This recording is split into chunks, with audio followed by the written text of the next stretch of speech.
Chapter 1390. At the end of the day, the person he should blame the most was himself.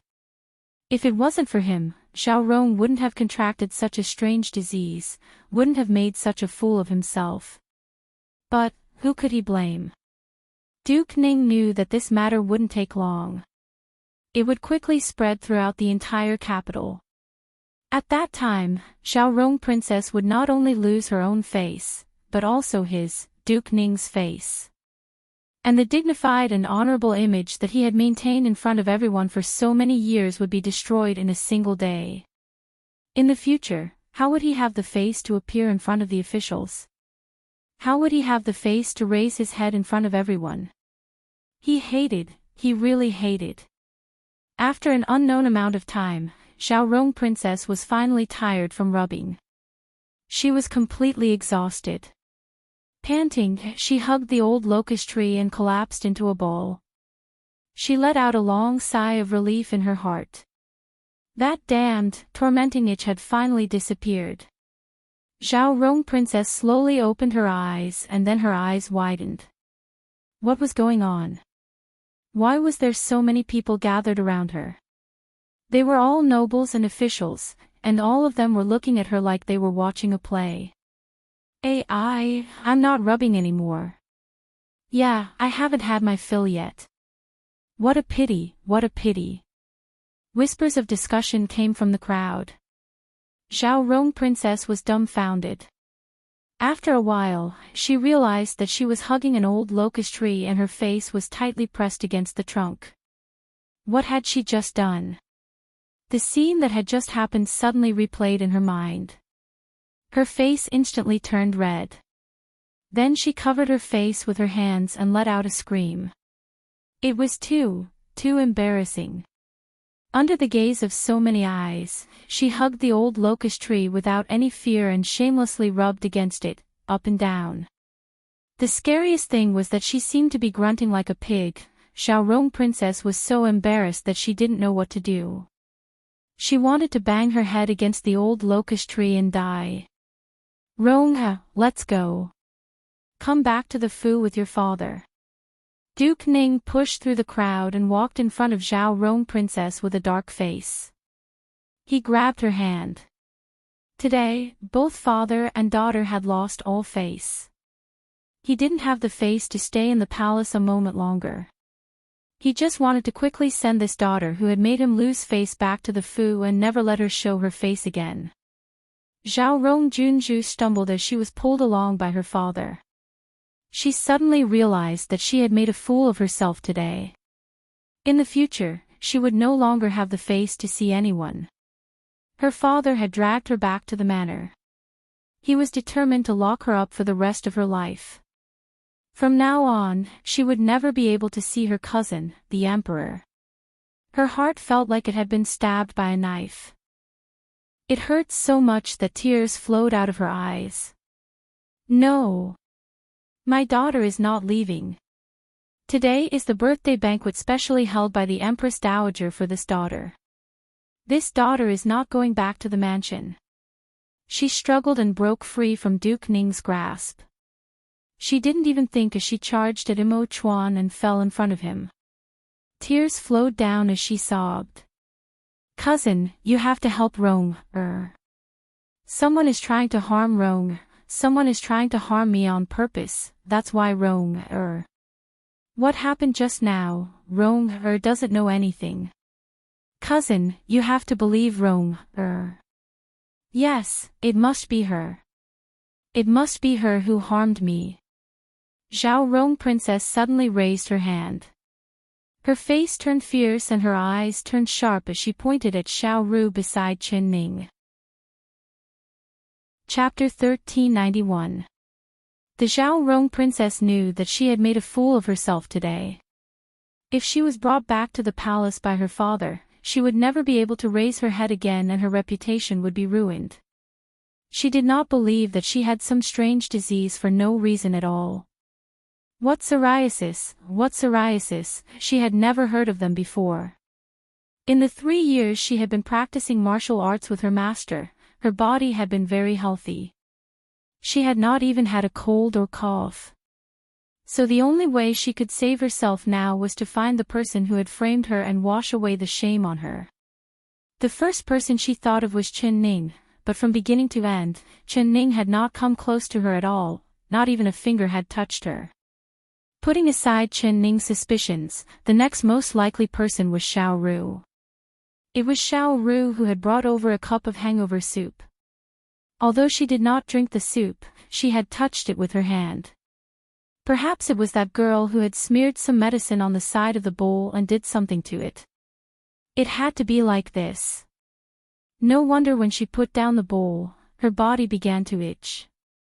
It had to be Xiao Ru. There was another possibility. The problem was the honey perfume that Chen Ning had given her. But whether it was the honey perfume or the hangover soup, it was all a trick played by the master and servant. The more the Zhao Rong princess thought about it, the more hatred she felt. She glared at Chen Ning from the corner of her eyes. But she was smarter this time. She knew that if she pointed the spearhead at Chen Ning, her cousin would not stand up for her, so she grabbed onto Xiao Ru. No matter how much her royal cousin liked that woman, he would not stand up for a servant. As long as she could prove that she had been framed by that servant Xiao Ru, she would be able to restore her clean reputation. She would also be able to pull that little fox off the throne of the Empress. The Zhao Rong princess made her plan in her heart. She suddenly grabbed Xiao Ru's wrist and pulled her to her side, staring right into her eyes. It wasn't you. If it wasn't you, then why are you panicking? Why are you so nervous? Why are you trembling? You're still saying that it wasn't you. You clearly have a guilty conscience. Quickly tell me, what did you do to that bowl of sour plum soup? Xiao Ru panicked. She used all her strength, wanting to break free from the Zhao Rong princess grip. However, the Zhao Rong princess had practiced martial arts for 3 years and her grip was very strong. She could not break free at all. It wasn't me, it really wasn't me. I didn't do anything. Really, I didn't do anything. Her heart was filled with panic. Her tongue was tied and she was even stuttering. She had never lied since she was young. This was the first time in her life. This was the first time in a lie. This was because she had indeed put some powder in the soup. Now that she was being questioned by the Zhao Rong princess, her heart was filled with guilt and she couldn't help looking over at Chen Ning. Xiao Ru. Zhao the princess was even more. Xiao. Ru. Xiao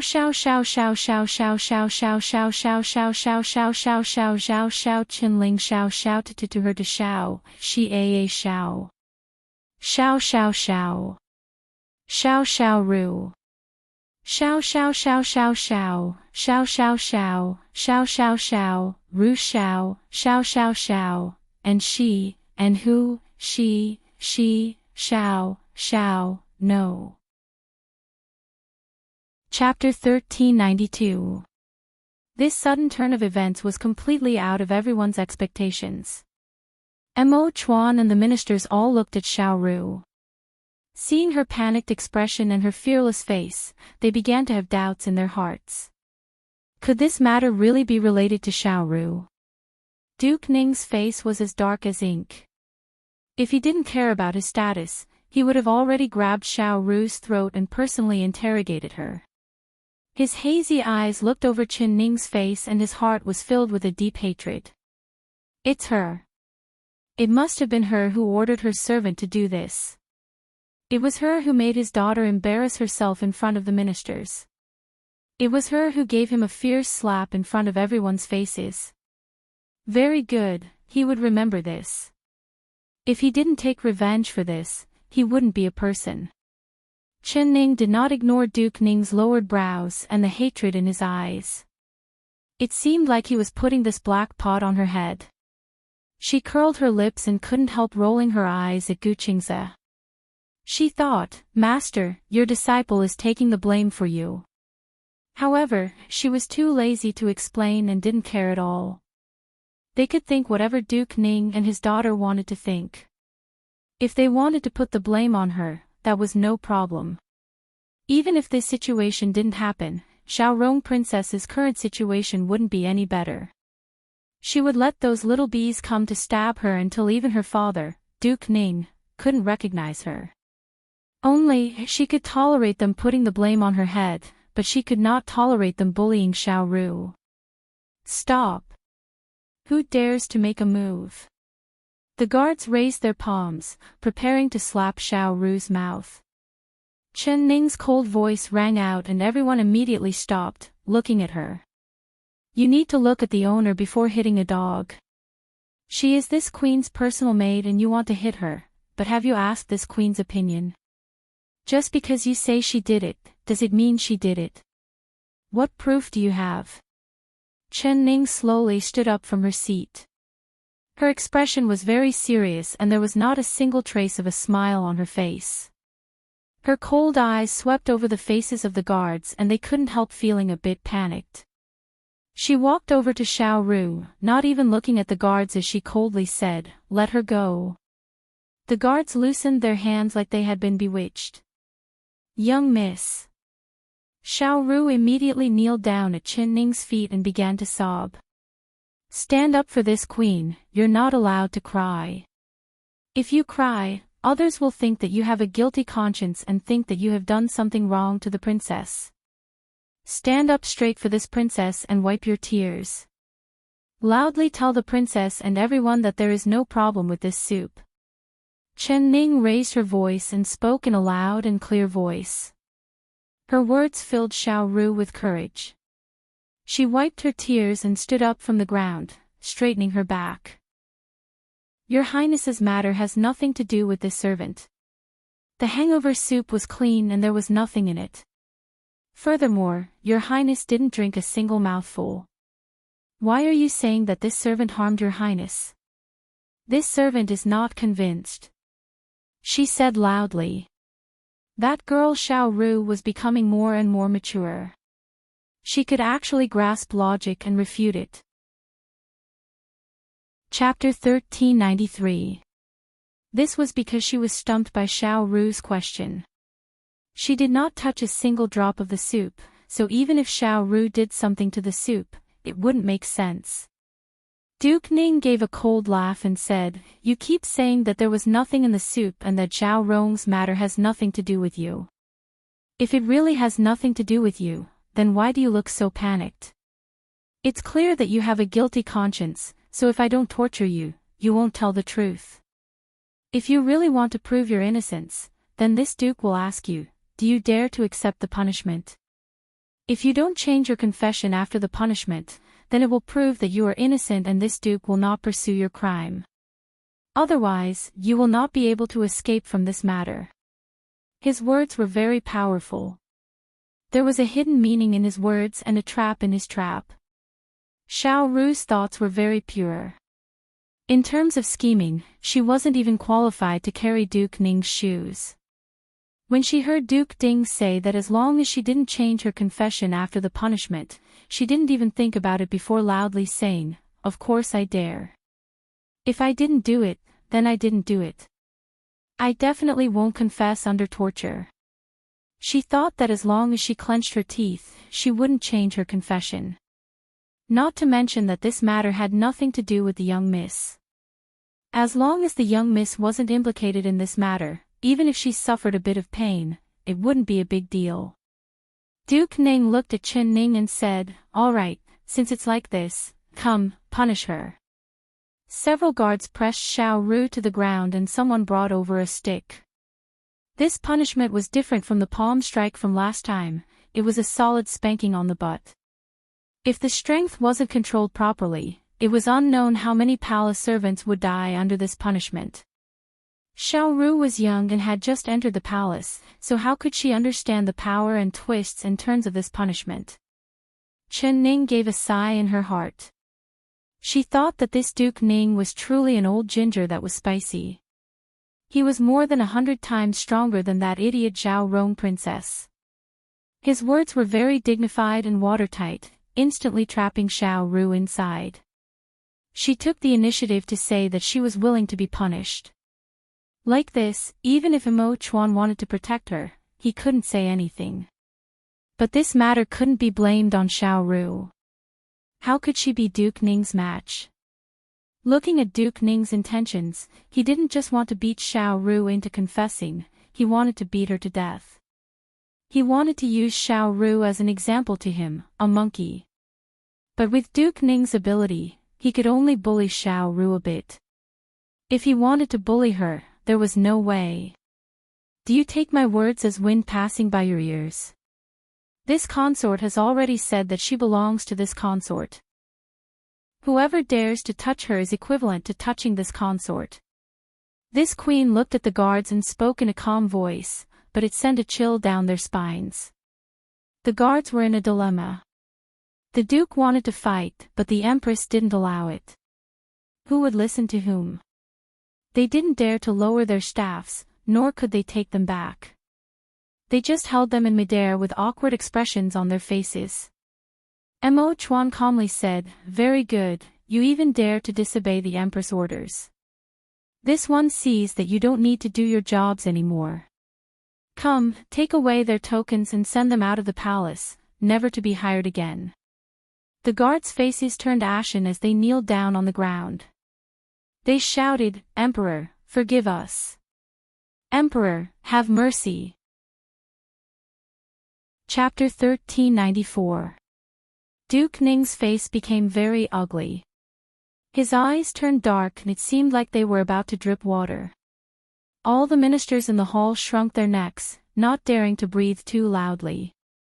They all understood that the emperor wholeheartedly supported the empress. Whoever dared to go against the empress was going against the emperor, so they would not have a good ending. Duke Ning wanted to use the empress maids as an example, but he never thought that the emperor would make the first move.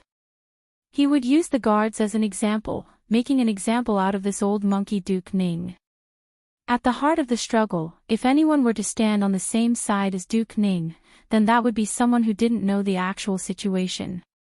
The ministers all took a few steps back, staying as far away from Duke Ning as they could, showing that they had nothing to do with him. A bunch of fence-sitters who see the wind and set their sails, pooh. Duke Ning looked at everyone's expressions. He viciously cursed in his heart, but his face remained calm the entire time. He calmly stepped forward, "Emperor, this girl is willing to be punished to prove her innocence, it's not that this minister wants to force her to confess. Zhao Rong has suffered this kind of humiliation today, this minister just wants to prove her innocence. If this proves that this matter has nothing to do with this girl, this minister is willing to personally apologize to Miss Xiao Ru." His words were very reasonable. With his status as a duke, he was willing to apologize to a servant. This was already giving Xiao Ru a large amount of face. But Qin Ning and Mo Chuan understood his meaning, so they still insisted on torturing Xiao Ru. Qin Ning's brows jumped up and she revealed a smile. "Sir Duke, if you want to prove that the princess consort's matter is related to Xiao Ru, you don't need to use the stick. In fact, there is a simple way to prove that Xiao Ru has nothing to do with this matter at all." "Oh, a simple way. What is it?" Duke Ning also raised his brows as he confronted Chen Ning. "Since Sir Duke and the princess consort suspect that the problem is with this soup, then this princess will confirm whether there is a problem with this soup or not." Chen Ning walked in front of the princess consort's table and picked up the soup. Without any hesitation, she drank it all down without leaving a single drop. "Sir Duke, princess consort, you should be assured now, right?" She showed the empty bowl to the two of them. Duke Ning and Princess Xiao Rong were dumbfounded and speechless. This move was clean and beautiful, instantly shutting their mouths. "Hi Duke, in my opinion, you'd better think of a way to cure Her Highness instead of suspecting that someone wants to harm Her Highness. Not to mention that Her Highness has unique skills, if someone really has the guts to harm her, she'll be the first to find out. Moreover, the courtiers are all here today. Under the watchful eyes of so many people, I'm afraid it won't be that easy to poison Her Highness." Chen Ning's voice was clear and melodious as she spoke, making all the ministers nod their heads. The Empress is right. That's right, that's right. Who would have the guts to poison Zhao Rong Princess in front of so many people? That's impossible. Her Majesty the Empress has personally confirmed that all of this is just Lord High Duke's conjecture. It's all unfounded. The ministers all agreed with Chen Ning's words. Chapter 1395. However, Duke Ning was not willing to admit that Zhao Rong was sick in front of everyone. If he could find a scapegoat, then he could completely cover up Zhao Rong's disgraceful behavior today. He never thought that his wishful thinking would be easily defeated by Chen Ning. What should he do now? Should he continue to insist that someone was trying to harm Zhao Rong, or should he bring his disgraced daughter back to the palace? He could not make a decision right now. Chen Ning looked at his expression and guessed what he was thinking. She revealed a faint smile and said, "Sir Duke, this golden opportunity is right in front of you. If you don't know how to cherish it and miss this chance, it won't come again." Duke Ning looked up at her and knit his brows in confusion. What does the Empress mean? Please forgive this minister for not understanding. Chen Ning raised her brows. The princess has a strange illness and it is only temporarily under control. Whether it will relapse in the future, no one knows. The #1 divine doctor in the world is right in front of the Duke, but the Duke is not asking for the divine doctor's medicine and instead wants to find the origin of the princess' strange illness. Isn't this neglecting the essentials and missing this golden opportunity? It has to be known that the divine doctor will not easily cure a person. Everyone knows that the divine doctor has 3 rules. As long as the patient falls into one of these 3 rules, the divine doctor will not help them. If the divine doctor is willing to give the princess a prescription, then the so-called treating a person must be treated to the end. Since the divine doctor can do it for the first time, he will definitely cure the princess' illness. Sir Duke, you need to strike while the iron is hot. This princess will say this much, I hope that the Duke will take care of himself. After she said this, she revealed a faint smile. She pulled Xiao Ru's hand and walked back to her seat. She calmly sat down and no longer cared about the Duke Ning father and daughter. Zhao Rong Princess was confused hearing this and her heart was filled with hostility towards Chen Ning. Hearing that she had a strange illness, she was filled with anger. She blurted out, "Father, your daughter is not sick at all. Someone must have done something to your daughter really is not sick. That petermatitis, your daughter has never even heard of it, it's all a lie. Shut up. Don't speak nonsense." Duke Ning's face sunk as he shouted at Zhao Rong Princess. Chen Ning's words were like a slap to his head, instantly waking him up. He thought to himself that he was too muddle-headed, forgetting the most important matter. The Empress was right. There was a great Buddha in front of him, but he was not in a hurry to burn incense. Instead, he wanted to turn around and leave the temple. Many thanks for the Empress reminder, this minister is filled with gratitude. Duke Ning gave a slight nod to Chen Ning to express his gratitude. Chen Ning revealed a faint smile, no problem, no problem. She looked at Gu Qingze. Of Chen Ning. From start to finish, Gu Qingze didn't say a single word. If he hadn't been smart, Xiao Ru's but would have been split open. Of the Rong Xian Ning's Chen's master. From the looks of it, he was quite happy that he was the scapegoat. Then, he couldn't let him be idle. He might as well push the matter of Zhao Rong Junju to him. That way, he wouldn't have to sit on the side and act as if nothing had happened. Gu Qingze had been resting in his chair with his eyes closed. Even the strange sight of Princess Zhao Rong hugging a large tree and rubbing herself against it did not cause him to open his eyes. Everyone thought that he had fallen asleep. Chapter 1396. Chen Ning's guess was not wrong. Gu Qingze was not asleep. His eyes were closed, but he had heard every single word Chen Ning said. He couldn't help feeling angry and finding this funny. He had come to the palace to help prevent her anger, but this little girl had pushed that rotten branch to him. She wanted him to treat that dog-shit princess. Pay! Who did she think he, Guqingze, was, someone who would treat any dog or cat? He wasn't a veterinarian. Duke Ning pulled Xiaorong Princess over to Guqingze's side. He saw that his eyes were closed and his breathing was heavy, like he was asleep. If it was normal times, he would not dare disturb Guqingze's rest, but now... Xiaorong, kneel! He shouted.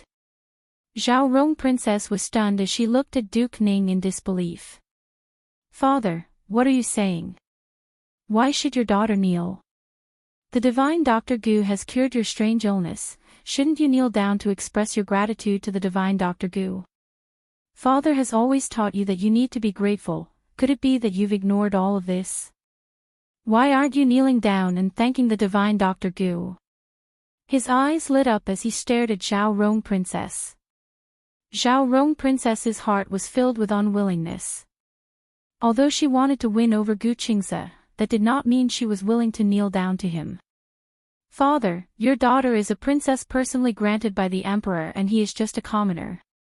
You want your dignified princess to kneel down to a commoner. This is an insult to the royal family's dignity. What royal family's dignity? For dignity, you have to disregard your principles as a human. What did father teach you normally? If you don't kneel down, I will break your legs. Duke Ning angrily shouted. Although Xiaorong Princess was loved by her father, seeing Duke Ning's anger, her heart was filled with fear. No matter how unwilling she was, she could only kneel down in grievance. This commoner, a commoner. This princess kneeling to you today, I'm afraid you won't be able to accept it. If there is any disaster in the future, don't blame this princess. She looked at Guqingze with a long face as she muttered in her heart. Speak. Duke Ning shouted again. Speak. What do you want me to say? Xiaorong Princess revealed a wronged expression as she blinked her eyes. Words of thanks to the divine Dr. Gu. Don't tell me you need me to teach you these words. All right, I'll speak, I'll speak. Xiaorong Regent Princess gritted her teeth and recited as if she was reciting a book, many thanks to godly Dr. Gu's great kindness. You have cured this Regent Princess's illness, and this Regent Princess cannot thank you enough. Whatever you want, this Regent Princess can give it to you. Do you want gold or silver? Do you want gold or silver? As long as you say it, I can afford it. The people in the hall all looked at her in shock. Everyone thought this Xiaorong Junju looked intelligent, but who would have thought that she was just an embroidered pillow?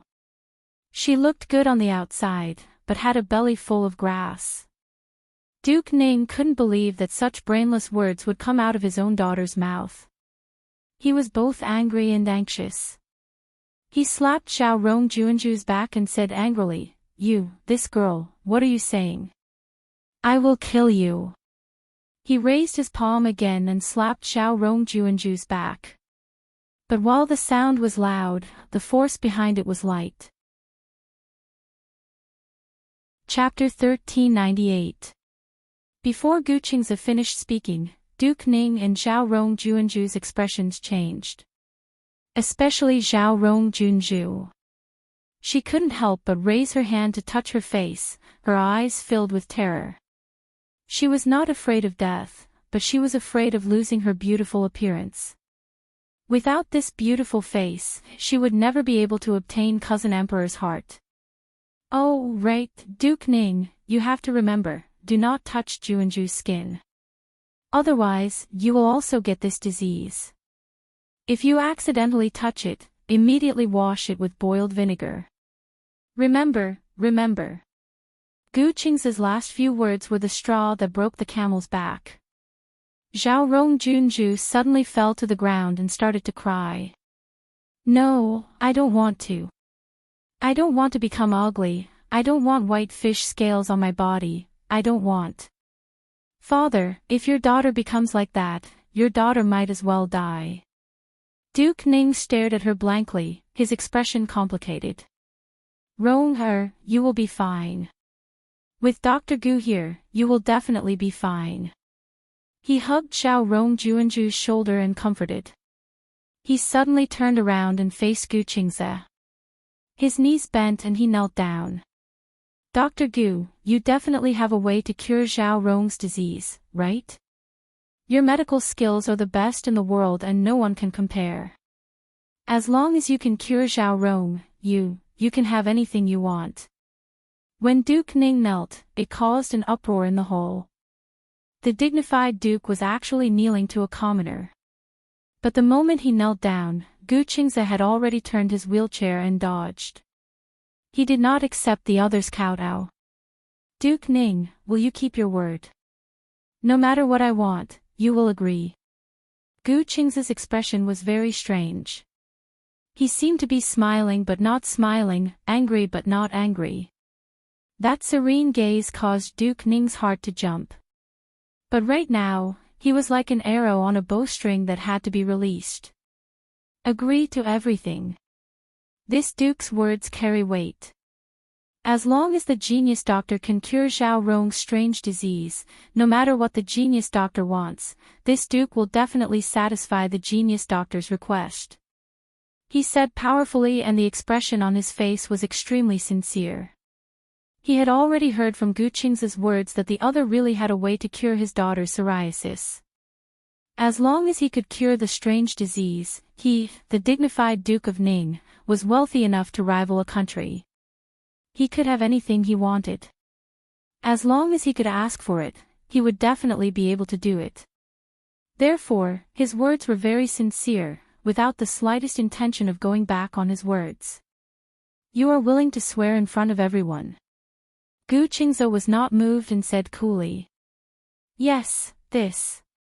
Duke Ning raised his hand without hesitation, with the Emperor of Heaven above and the Lady of Earth below, everyone present can be my witness. As long as the ancient divine physician can cure Xiao Rong's illness, I will do my best to satisfy the ancient divine physician's request.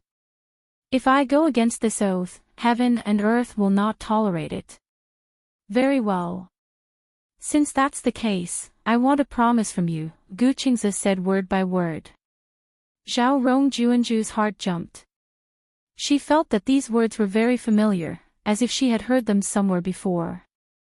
She suddenly remembered that when she had asked the thousand-faced young master for help, he had also asked her for a promise from her father.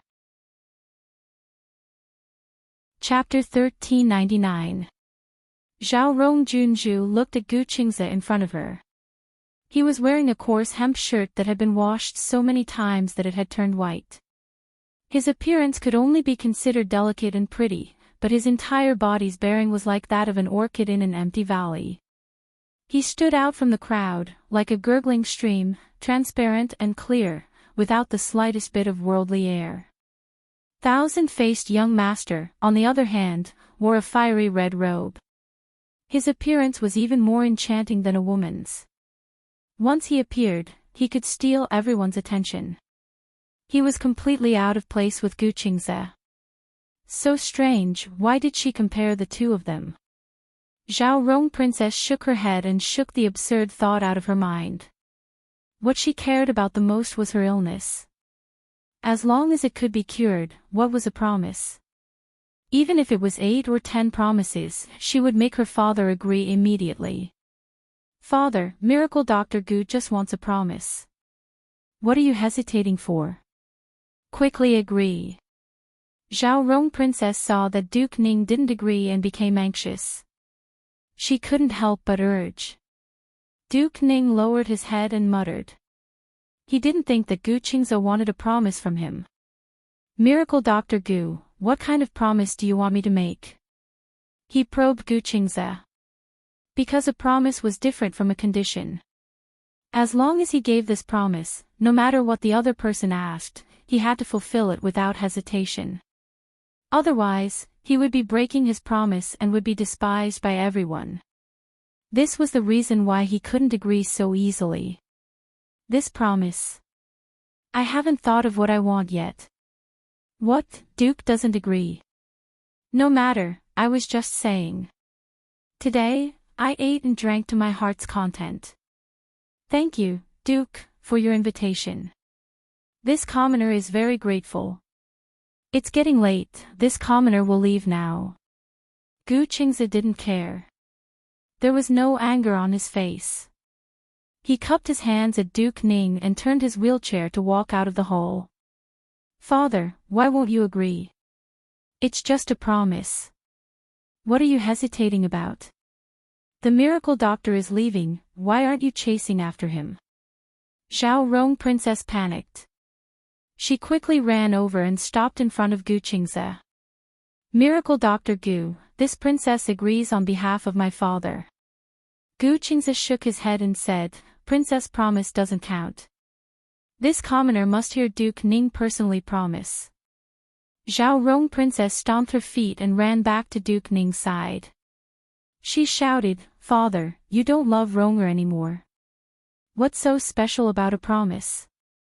Could it be that in Father's heart, your daughter isn't even worth a promise?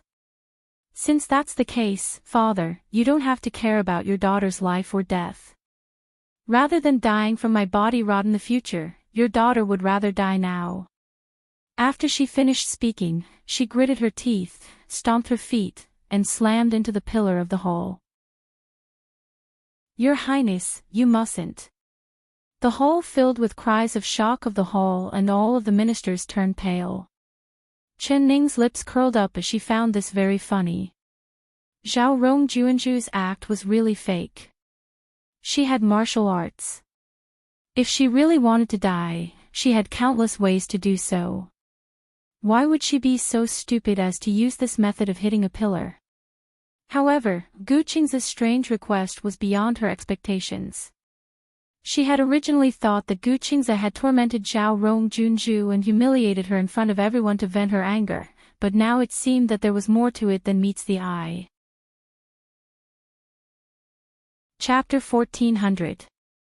Chen Ning's mind turned, but she couldn't guess Gu Qingzi's intentions, so she just threw it to the side. Since Zhao Rong Princess was putting on a show, how could she not add oil to the fire and make this show even more exciting? Zhui Feng, quickly save Zhao Rong Princess. She raised her voice and shouted. In the next moment, Zhui Feng turned into a blur and appeared in front of the pillar. He pushed out with his palms and a strong internal strength pushed Zhao Rong Princess back several steps. Chen Ning waved her long sleeves and stood up from her chair. She slowly opened her mouth and said, Sir Duke, this princess really can't watch this any longer, so I have to say a few words of justice. The princess has been away from the capital city for 3 years and it has been rumored that the Duke has been missing his daughter so much that he hasn't gone to court for 3 years. Everyone knows how much he loves his daughter, so anyone who mentions the Duke will give him a thumbs up. However, seeing once is better than hearing 100 times. Today, the princess has a strange illness and the Duke's actions are commendable. He is even willing to kneel down to the divine doctor for the princess. This kind of father and daughter love is very touching, moving everyone here, but who would have thought? When she said this, she purposely dragged out her words. When everyone's attention was drawn to her, she continued to speak. Dr. Gu doesn't want fame and fortune, nor does he want gold, silver, or jewelry. If it's just a promise from Lord High Duke, why hasn't Lord High Duke agreed? Is it really as Her Highness said? In Lord High Duke's heart, your daughter is not as important as a promise. If these words were to be spread, I'm afraid everyone who heard it would feel cold. The good reputation that the Duke has gained in the capital city over the past 3 years would no longer exist. She spoke with sincerity and the officials all nodded their heads silently. They thought that the Empress was still the most reasonable person. The Duke's actions were indeed a little unreasonable. Duke Ning's face turned red and white, looking incomparably awkward. He really wanted to refute Chen Ning. Don't you feel pain talking from the sidelines? If you were asked to casually agree to a promise, would you dare? How could this promise be easily given to someone? Once he made a promise, he had to keep it. If the other side told him to eat shit, he couldn't drink urine. If the other side told him to die, he had to hang himself. If he couldn't keep it, he would become the laughing stock of the world. Especially since he had made an oath in front of the emperor and all the ministers, he couldn't go back on his promise. Otherwise, everyone would look down on him. Wherever he went, there would be people pointing fingers at him and spitting spittle at him. He thought about it again, but he still did not dare agree. Chen Ning revealed a faint smile and turned to Mo Chuan to say, "Emperor, if this queen is infected with a strange disease like the princess, are you willing to make a promise for this queen?" Chuan replied without any hesitation, "Not a promise, even if it is 10 promises, this one will agree." Mo Chuan looked at her and said, "This one is the emperor's promise." This one promise, one promise, one promise. Chen Mo Chen Chen Chen's words and said. She to him and to her with a faint smile and said, with, "He, Chen, of it." And said. The officials saw this and were secretly envious. It was said that the emperor and the empress were in harmony. Now it seemed that the rumors were true. The two of them were so close that they could not tolerate the existence of others. Chapter 1401. She had thought that the person who loved her the most in this world was her father, but she never thought that he wouldn't even agree to a small promise. Compared to her royal cousin, her father was just too cold and heartless. She was disheartened and suddenly took out a knife from a guard's waist. With a flash of the knife, a strand of hair fell to the ground. That guard was shocked, not being able to react at all. Everyone cried out in surprise again as they watched Zhao Rong Junju hold the shining knife at her waist and hold it across her neck. "Zhao Rong, what are you doing? Quickly put down the knife." Duke Ning's heart was filled with fear. He wanted to charge forward and steal the knife, but he was afraid of hurting Zhao Rong. He was so anxious that his forehead was covered in sweat. All right, isn't it just a promise? This duke will agree. Divine Dr. Gu, please quickly treat Zhao Rong. Facing his daughter's threat, he was helpless. He couldn't care about anything else and could only agree. "Father, you really agree?" Zhao Rong's eyes flashed with a look of joy. I agree. Duke Ning helplessly nodded. Divine Dr. Gu, my father has agreed to your promise. Quickly treat this princess is starting to feel itchy again. Zhao Rong threw down the knife on her waist and ran in front of Gu Qingze with a happy expression. She impatiently stretched out her left wrist, waiting for Gu Qingze to take her pulse. Gu Qingze did not look at Zhao Rong. His eyes were focused on Duke Ning's face and he had a thoughtful expression on his face. Chen Ning could see from his expression that he let out a sigh of relief, as if a heavy burden had been lifted from his shoulders. Strange, why did he have this kind of strange expression? But Gu Qingze's thoughts, she had never been able to guess them. He was like an unfathomable sea, only a small part of him was shown to outsiders. As for what he was thinking in his heart, only he knew. Gu Qingze stared at Duke Ning and said word by word, "Very well. Please remember this promise. This commoner will one day make Lord Duke fulfill today's promise." He did not know why, but when Duke Ning saw his calm eyes, he felt a strange chill run down his spine, going straight to his heart. He suddenly felt regret, but he had already said it. In front of the emperor and the ministers, he could not take it back, so he could only brace himself and say, Divine Dr. Gu is looking down on this duke too much. This duke's words are like a mountain, I will not go back on them. This is my duke's palace's token and I will give it to you now. If there is a day you need this duke to fulfill his promise, you can take this ring and the country will welcome you. After he said this, he took off a jade ring and placed it in Gu Qingze's hand. This beautiful and generous speech won the unanimous applause of everyone present. Duke really has the courage and has the guts. He is our role model. Lord High Duke, your promise is as solid as a mountain. I admire you. Hearing the praises from the crowd, Duke Ning revealed a smile on his face. He couldn't conceal the pride in his heart. Gu Qingze played with the jasper thumb ring in his hand and wore it on his middle finger. The corners of his mouth curled up as he smiled faintly. This was the first time he had smiled since he entered the main hall. His appearance could only be considered delicate and not outstanding, but with this faint smile, it made everyone's eyes light up. Chapter 1402. Everyone couldn't help whispering to each other. Yeah, the divine Dr. Gu's medical skills are like a god, even he looks this good. Young and handsome, young and promising, he really is a talented person. Although he can't compare to the emperor, he can still be considered a tree in the forest, with an outstanding bearing. It would be good if my daughter was a few years older. It's a pity, a pity. Your daughter is in her budding age this year, how could it be a pity? Of course it's a pity. If my daughter was 15 years old this year, I would take the divine Dr. Gu as my son-in-law no matter what. That person said with wide eyes. My daughter is around the same age as the divine Dr. Gu. No way. I was the one who saw Dr. Gu first. This is not up to you. What if divine Dr. Gu takes a fancy to my daughter? Once the banquet is over, I'll bring this matter up to the divine Dr. Gu and recommend myself. You're taking advantage of others. The two ministers' faces turned red and their voices became louder and louder, almost as if they were going to quarrel. When Mo Chuan and Chen Ning heard this, they looked at each other, feeling this was very funny. Xiao Ru had already covered her lips and was secretly giggling. Gu Qingze also heard the two ministers arguing.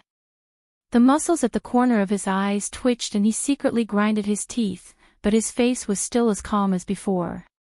I'll accept this token. Many thanks for Sir Duke's promise, he said in a soft voice. Duke Ning said, since it's like this, I asked the divine Dr. Gu to treat my daughter. He had a look of anticipation on his face.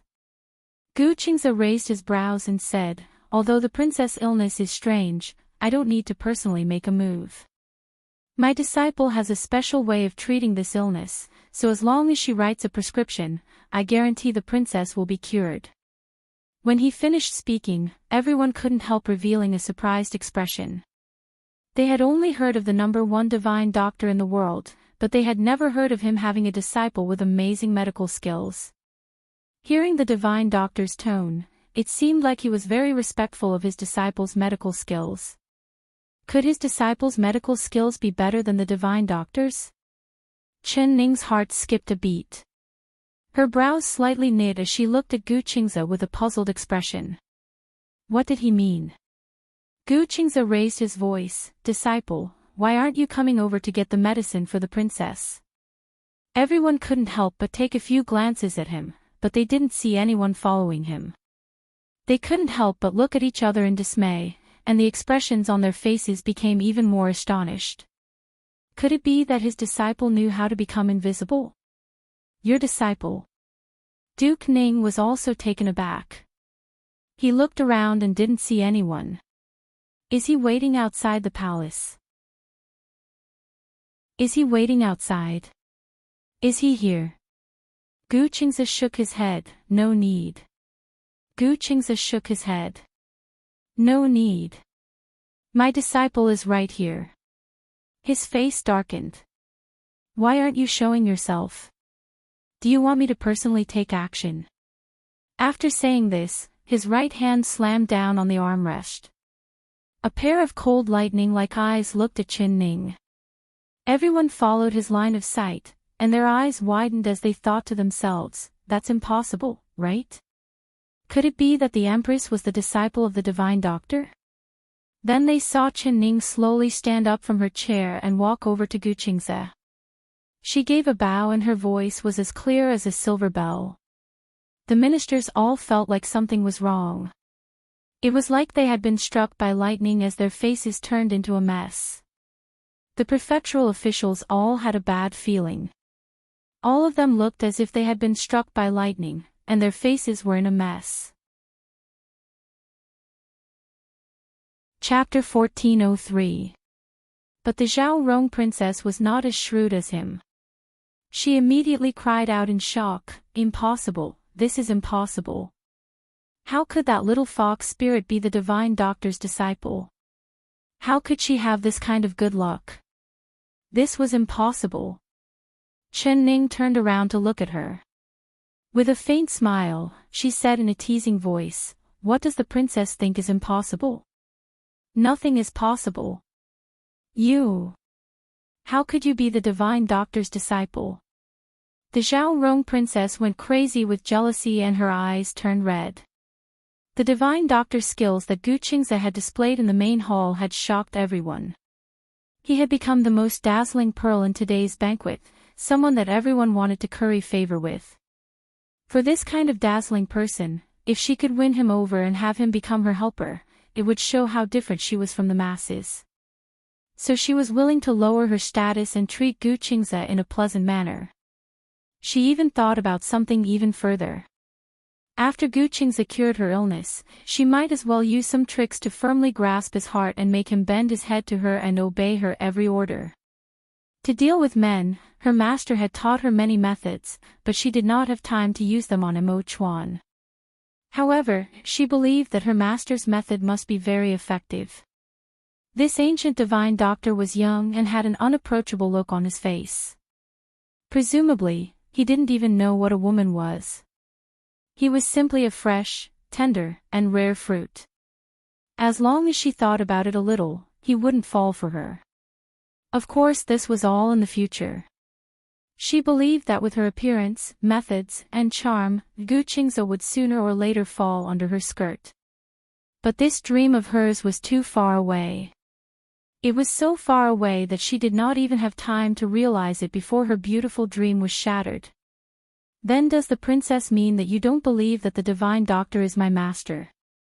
Do you think that the divine doctor doesn't have the qualifications to be my master, or that I don't have the qualifications to be the divine doctor's disciple? Chen Ning was not angry. Rather, she asked her with a smile. The Zhao Rong princess did not even think as she loudly said, "Of course you don't have the qualifications. You're not worthy at all." Chen Ning nodded and said to Gu Qingze, "Master, others say that I don't have the qualifications to be your disciple. Why don't you kick your disciple out and take someone else with the qualifications?" Gu Qingze coldly said, "Very good. Since others look down on you, then you don't need to give her a prescription to treat her illness. Master is tired. Find a quiet place for Master.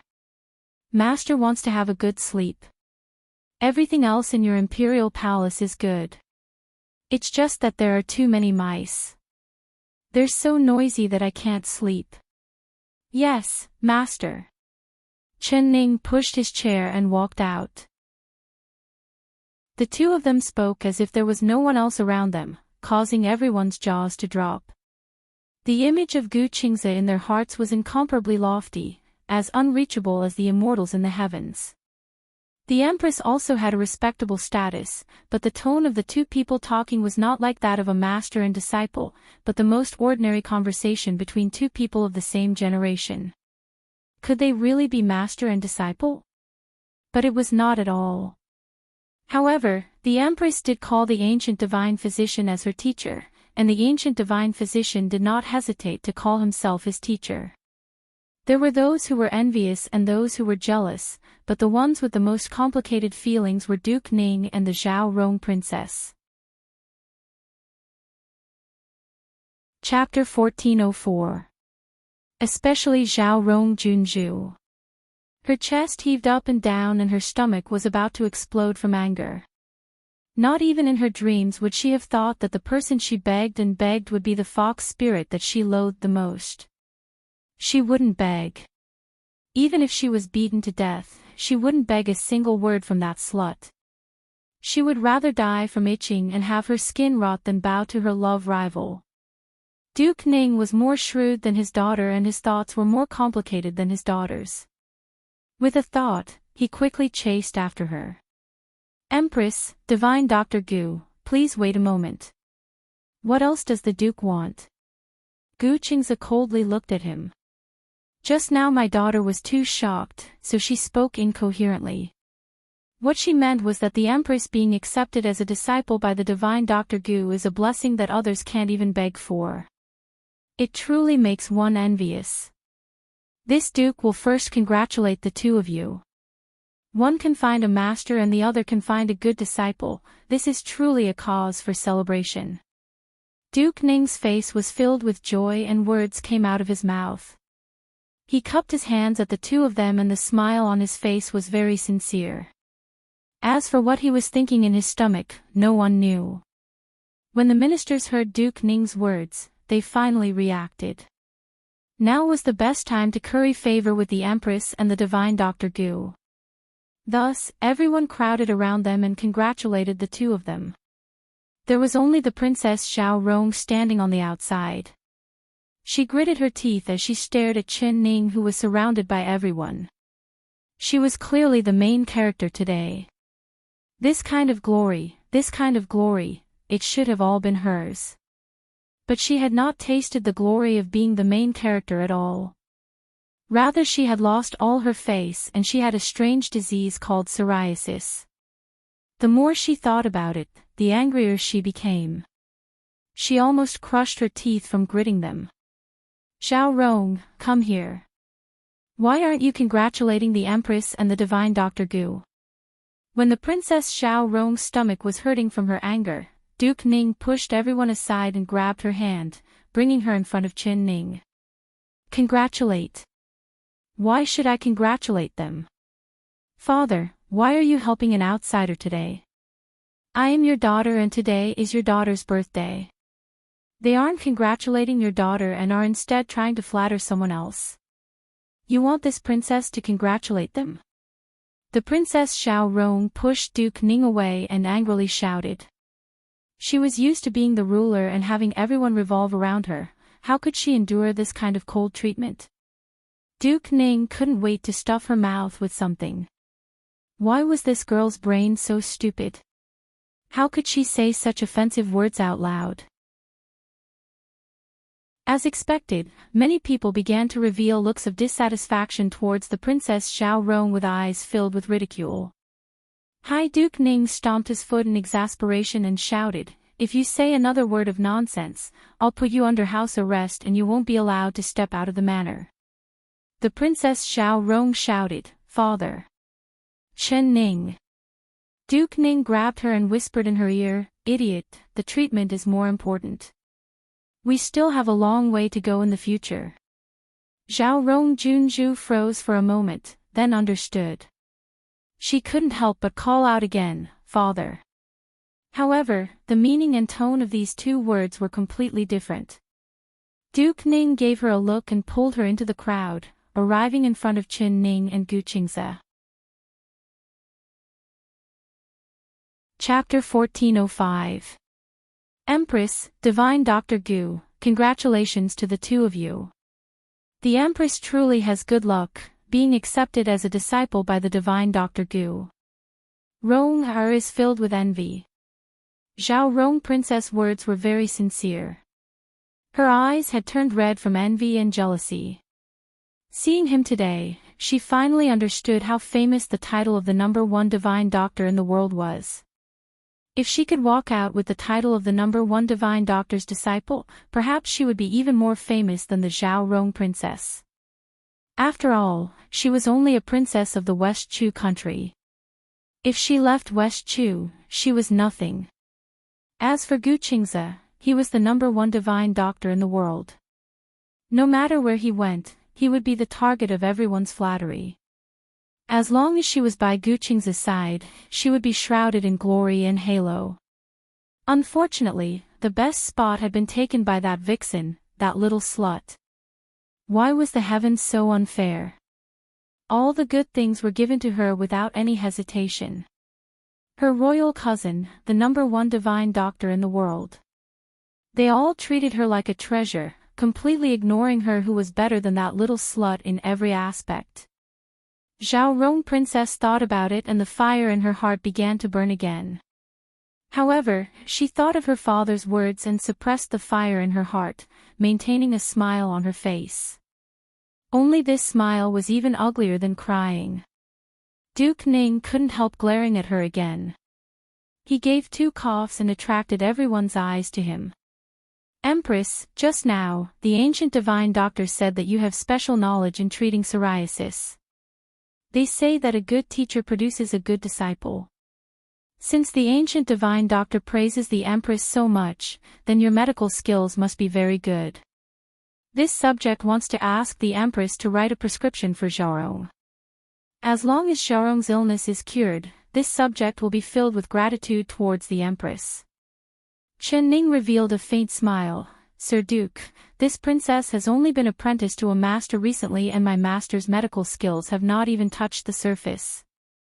How could he cure an illness or give a prescription? You saying this really makes this princess blush with shame. What she said was the truth. In terms of medical skills, she didn't even know how to take a pulse, so she really didn't know anything. But in everyone's ears, it sounded like she was being modest and evasive. Duke Ning was originally doubtful of her medical skills, but after hearing her words, he felt that she had some skills. The Empress is too modest, this minister believes the divine Dr. Gu's recommendation. If he says you can do it, then you can do it. I ask the Empress to give this minister face and save my daughter. Chen Ning thought, you're saying it better than singing and you're giving me face, what face do you have? Chen Ning thought, did you forget how you mocked me in front of everyone before? It was like Duke Ning had completely forgotten his previous attitude of looking down on Chen Ning. He was respectful and trying to curry favor with her. Seeing the completely different Duke Ning in front of her, Chen Ning couldn't help admiring his deep cultivation. He obviously hated her to the bone, but he didn't show any of it on his face. Even a micro-expression expert like her couldn't find any flaws. Compared to her father, Xiaorong Juanju's superficial skills were nothing. Xiaorong Princess' acting skills were simply too weak compared to her father's. Wu, the princess is the Duke's beloved daughter and has a deep relationship with the Empress Dowager. If this princess can save her, then this princess will try to save her. Only this princess' medical skills are limited, so the prescription I give might not be appropriate. How about this, if the Duke trusts this princess, then this princess will give you a prescription. Chapter 1406.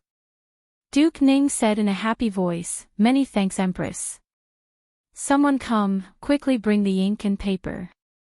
Xiaorong Princess gave a snort in her heart as she secretly thought, what kind of bullshit prescription are you giving me? The medicine you give me, if it's not poison, it'll be stinky. If this princess eats it, I'll be poisoned to death. Chen Ning raised her pen and quickly wrote down a prescription. She did not give the prescription to Duke Ning, but rather she gave it to Gu Qingze. Master, can you help your disciple take a look and see if this prescription can be used? This was truly beautiful. Mo Chuan looked at Chen Ning with a look of praise, already guessing her intentions. As expected, Duke Ning and Xiaorong Princess focused their attention. They did not believe Chen Ning, but they believed Gu Qingze. If Chen Ning's prescription was not seen by Gu Qingze, they would not take it. Not bad, this prescription of yours is not bad. Gu Qingze looked at the prescription while nodding. It seems like your master did not teach you for nothing, the prescription is even better than your master thought. Sir Duke, I think we should use this prescription. As long as she takes it for a month, your daughter's psoriasis will be completely cured and it will not come back. Really? Duke Ning and Princess Xiaorong were both surprised and happy. The two of them said in unison. Gu Qingze's face sunk, you don't believe me. All right, let the princess take this prescription and take the medicine. If her illness is not cured after a month, Gu Qingze, will have my head here. The High Duke can come and chop it off any time. We don't dare, we don't dare. Duke Ning quickly said, believing Gu Qing's words even more.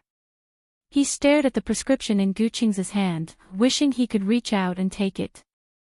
Then give this prescription to me. He reached out to take the prescription. Wait a minute. However, Gu Qingze withdrew his hand and narrowed his eyes at him. Duke, if this prescription can cure your beloved daughter's illness, what will you do then? Duke Ning was stunned for a second before saying with a smile, Dr. Gu, are you worried that this duke will go back on his words? As long as Xiaorong is cured, this duke will owe you a promise. When you come with the jasper ring, that will be when this duke fulfills his promise. Gu Qingze nodded and said, Sir Duke is truly a trustworthy person, but this prescription was not written by me, but rather by my disciple. You gave me a promise, but what benefits did you give my disciple? Duke Ning knit his brows, Dr. Gu, what do you mean? Duke Ning knit his brows, Dr. Gu, what do you mean? The Tao can't be easily passed down, and the prescription can't be created for nothing. If the High Duke wants this prescription, you'll have to exchange it with something. After Gu Qingze finished speaking, High Duke Ning almost laughed out of anger. He had asked for a promise that was worth more than 1,000 pieces of gold from him, but he was still not satisfied.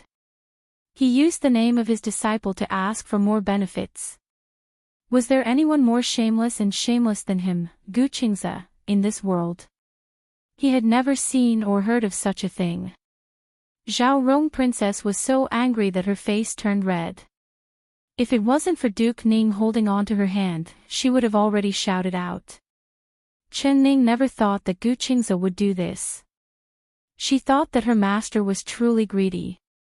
If a promise wasn't enough, she didn't know what else he wanted. May I ask the Empress, what do you want this minister to take out to exchange for this prescription? Chapter 1407.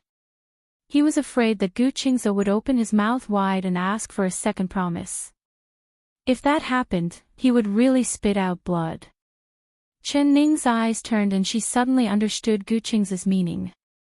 He wasn't giving her anything she wanted, but he was giving her a chance to get whatever she wanted.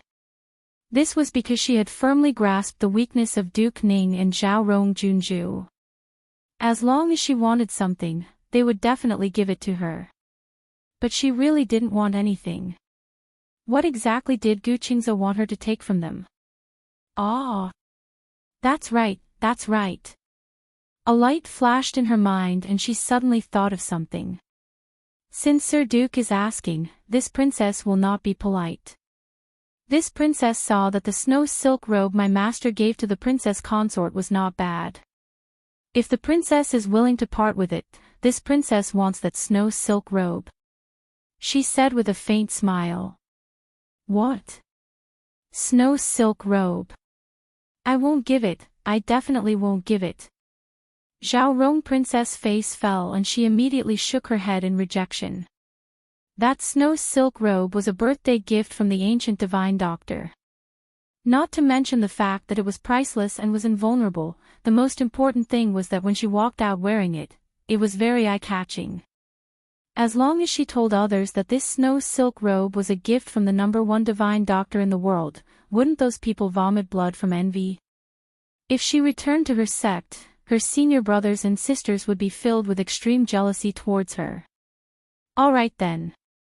Since the princess is unwilling, I can only take back this recipe. I don't dare not listen to master's words. Chen Ning gave an uncaring smile and reached out to take the recipe from Gu Qingze's hand. Xiaorong Princess gave a snort, not caring at all. Who knows if that recipe is real or fake and if it can cure this princess' illness? She muttered in a small voice.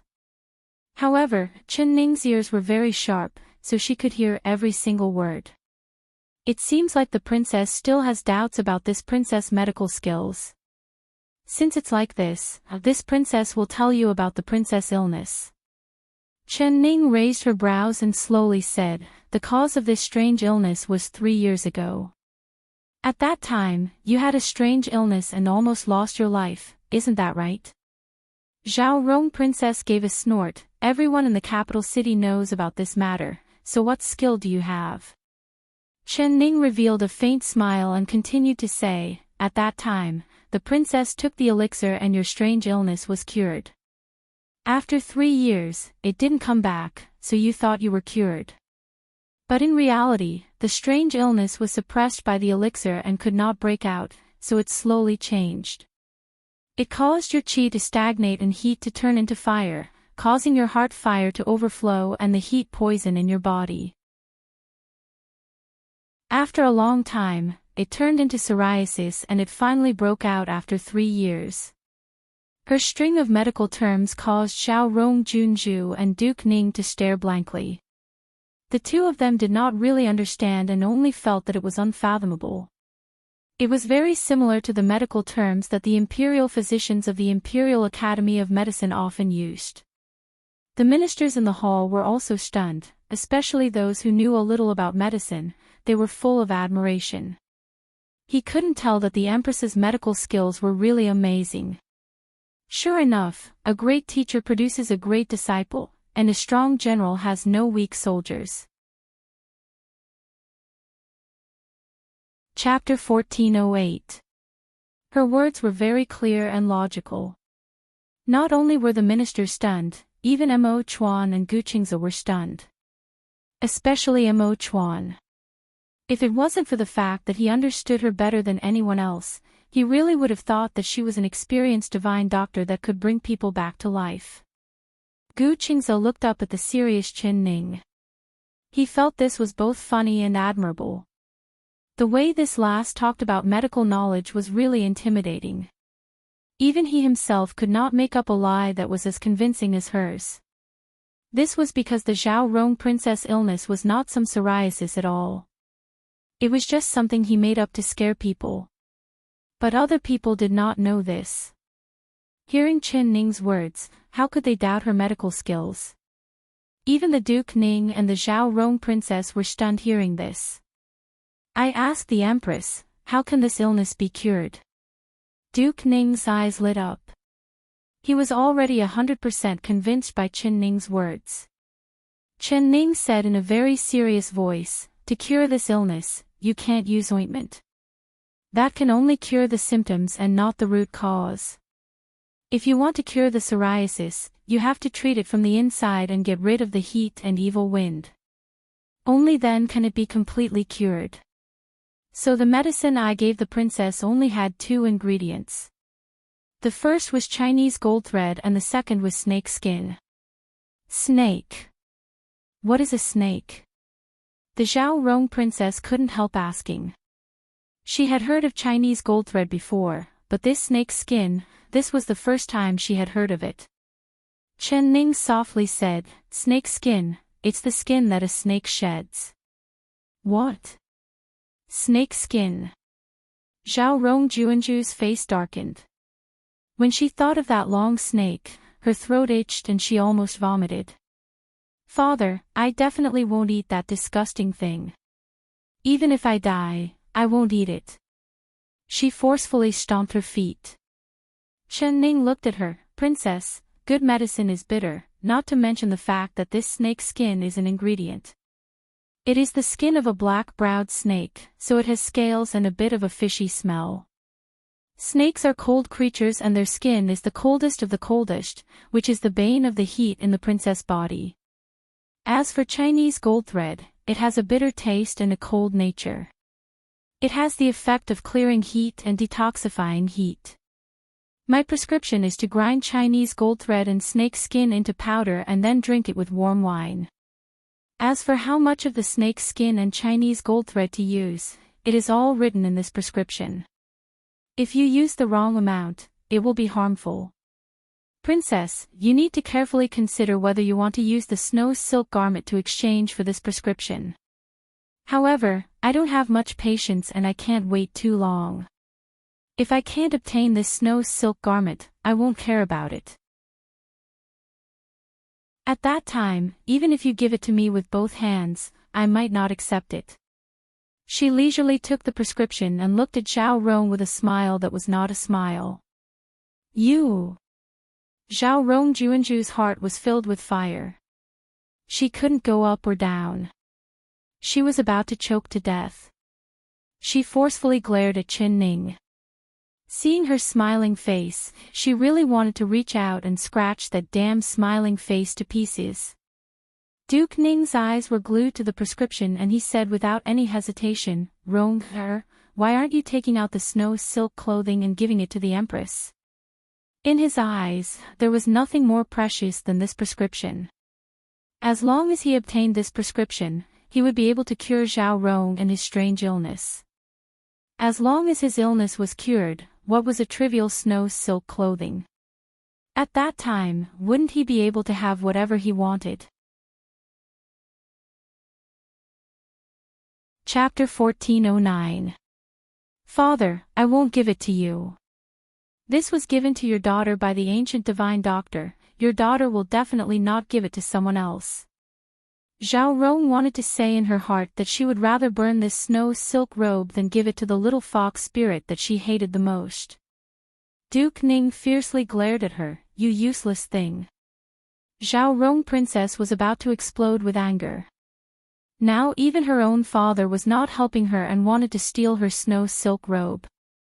"Rong-er, do you want to hold this snow silk robe and have your skin rot to death? If you die, what use is there even if you keep this snow silk robe?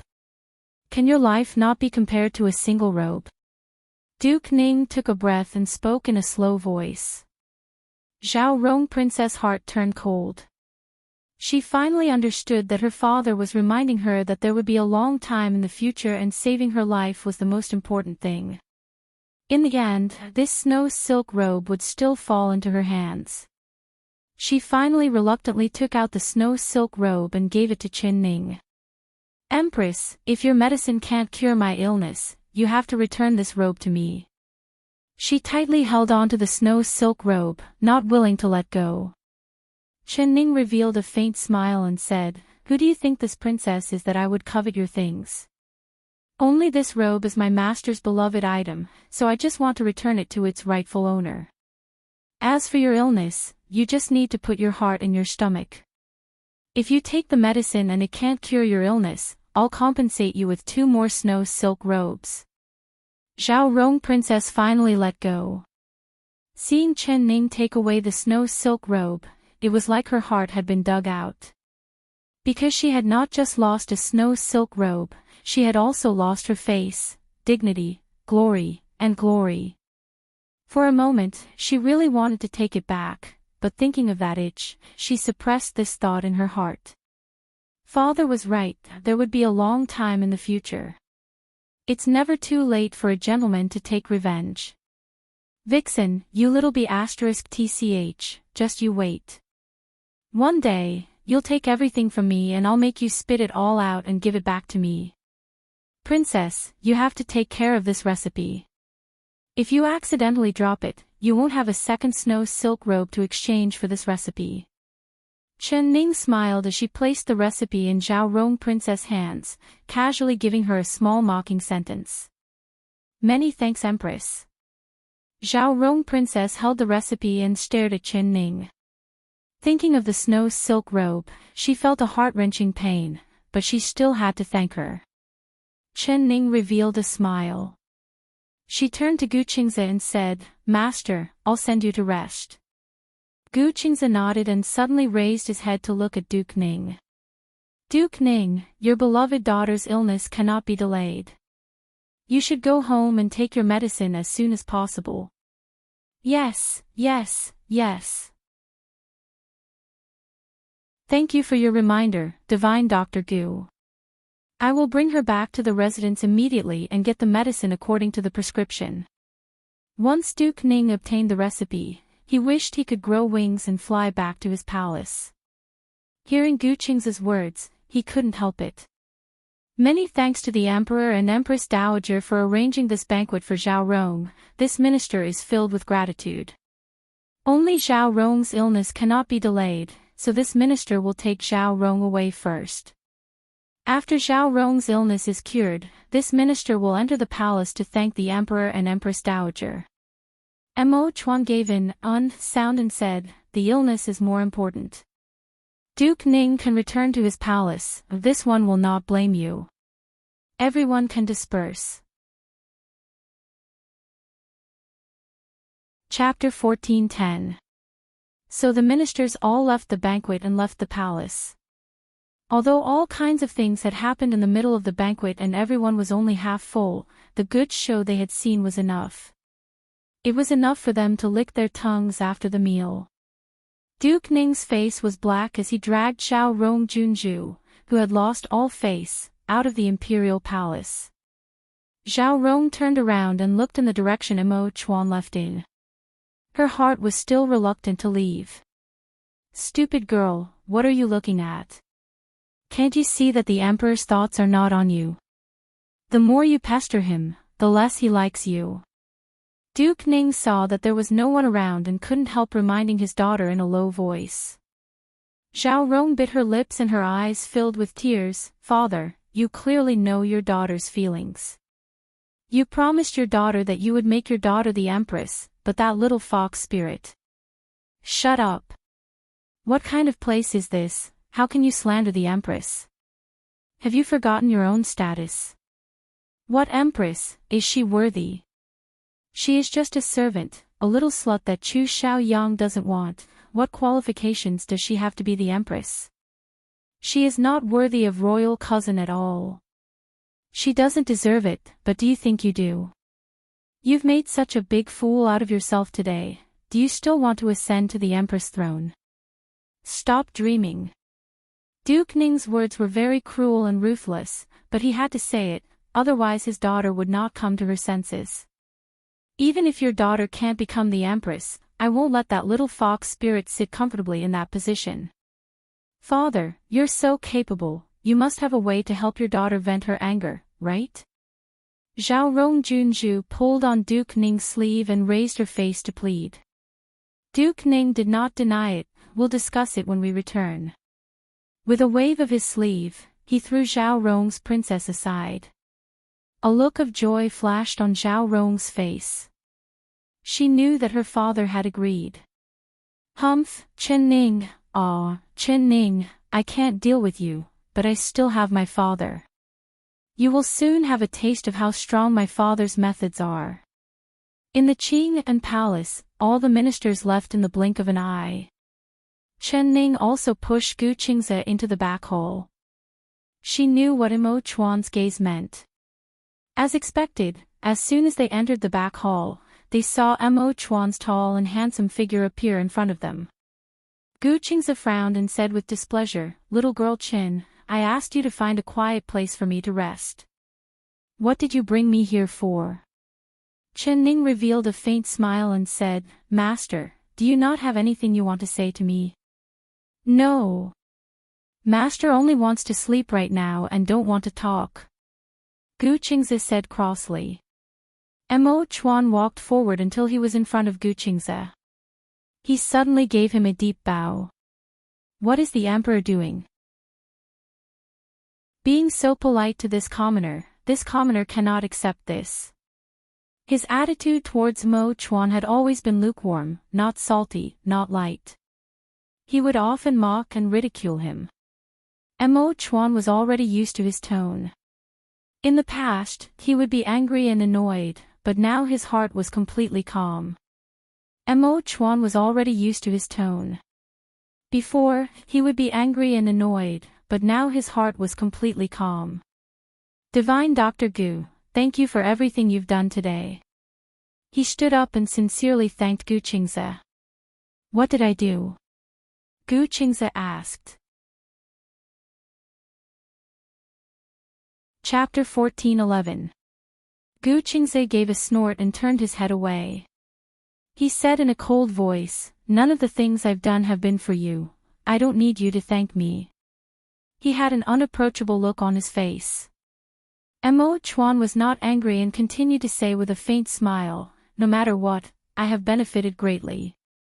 You cured my mother's illness and cured her old illness. I am filled with endless gratitude. Also, you helped Ning vent her anger. Wait a minute, I helped that Chin girl vent her anger, not for you. I just don't like people bullying my disciple. She is my disciple, so only I can bully her. Outsiders want to bully my, Guqing's disciple, so it's already polite of me not to skin her. You better tell that princess cousin of yours that if she dares to provoke my disciple again, I won't be this polite anymore. If it was before, Mo Chuan would have been filled with jealousy when he heard this, but now his heart was calm. Not only was he not angry, he even had a smile on his face. Your disciple is also my wife, so there is nothing wrong with me thanking the divine doctor, right? He said with a smile. Gu Qingze looked at him, like this was the first time he had met him. He suddenly had a feeling that he could not see through this young emperor. He had an indescribable pride in front of Mo Chuan in the past, but now he suddenly felt that the other side was not as weak as he had imagined, nor was he as useless as he had imagined. He was like a needle wrapped in cotton. Normally he did not show his sharpness, and as long as you did not use strength to hold it, you would not feel any harm. But if you use strength, then you would just be asking for trouble. Speak, you had that Chin girl bring me here. Other than thanking me, what else do you want to say? If you have something to say, say it quickly. After you're done, father still needs to go to sleep. In order to hide the faint unease in his heart, Gu Qingze deliberately spoke in a rough voice. It's not that I have something to say, it's that she has something to say to you. Mo Chuan revealed a faint smile. He looked at Qin Ning with deep meaning before turning around. His yellow robe fluttered in the wind as he left the palace, leaving Qin Ning and Gu Qingze alone in the back palace. What does he mean by this? Gu Qingze looked at Mo Chuan's leaving back with a stunned expression, not daring to believe that he would just leave like this. Didn't this fellow always treat her as a love rival? Whenever he saw her alone with Shen Lass, he would act as if she was going to steal his woman away. His feeling was not wrong, he indeed had this idea. Gu Qingze rubbed his nose and looked at Qin Ning. Thinking about how she had agreed to go to the godly Dr. Valley with him to study medicine for a year, he suddenly felt a little guilty towards Mo Chuan. It was because of this guilt that he wrote the prescription for Empress Dowager Zhou today. It was to help Empress Dowager Zhou adjust her body and ease the pain. It was because of this guilt that he wrote the prescription for Empress Zhou. Shen girl, what do you want to say to me? Chen Ning smiled, of course it's to thank master.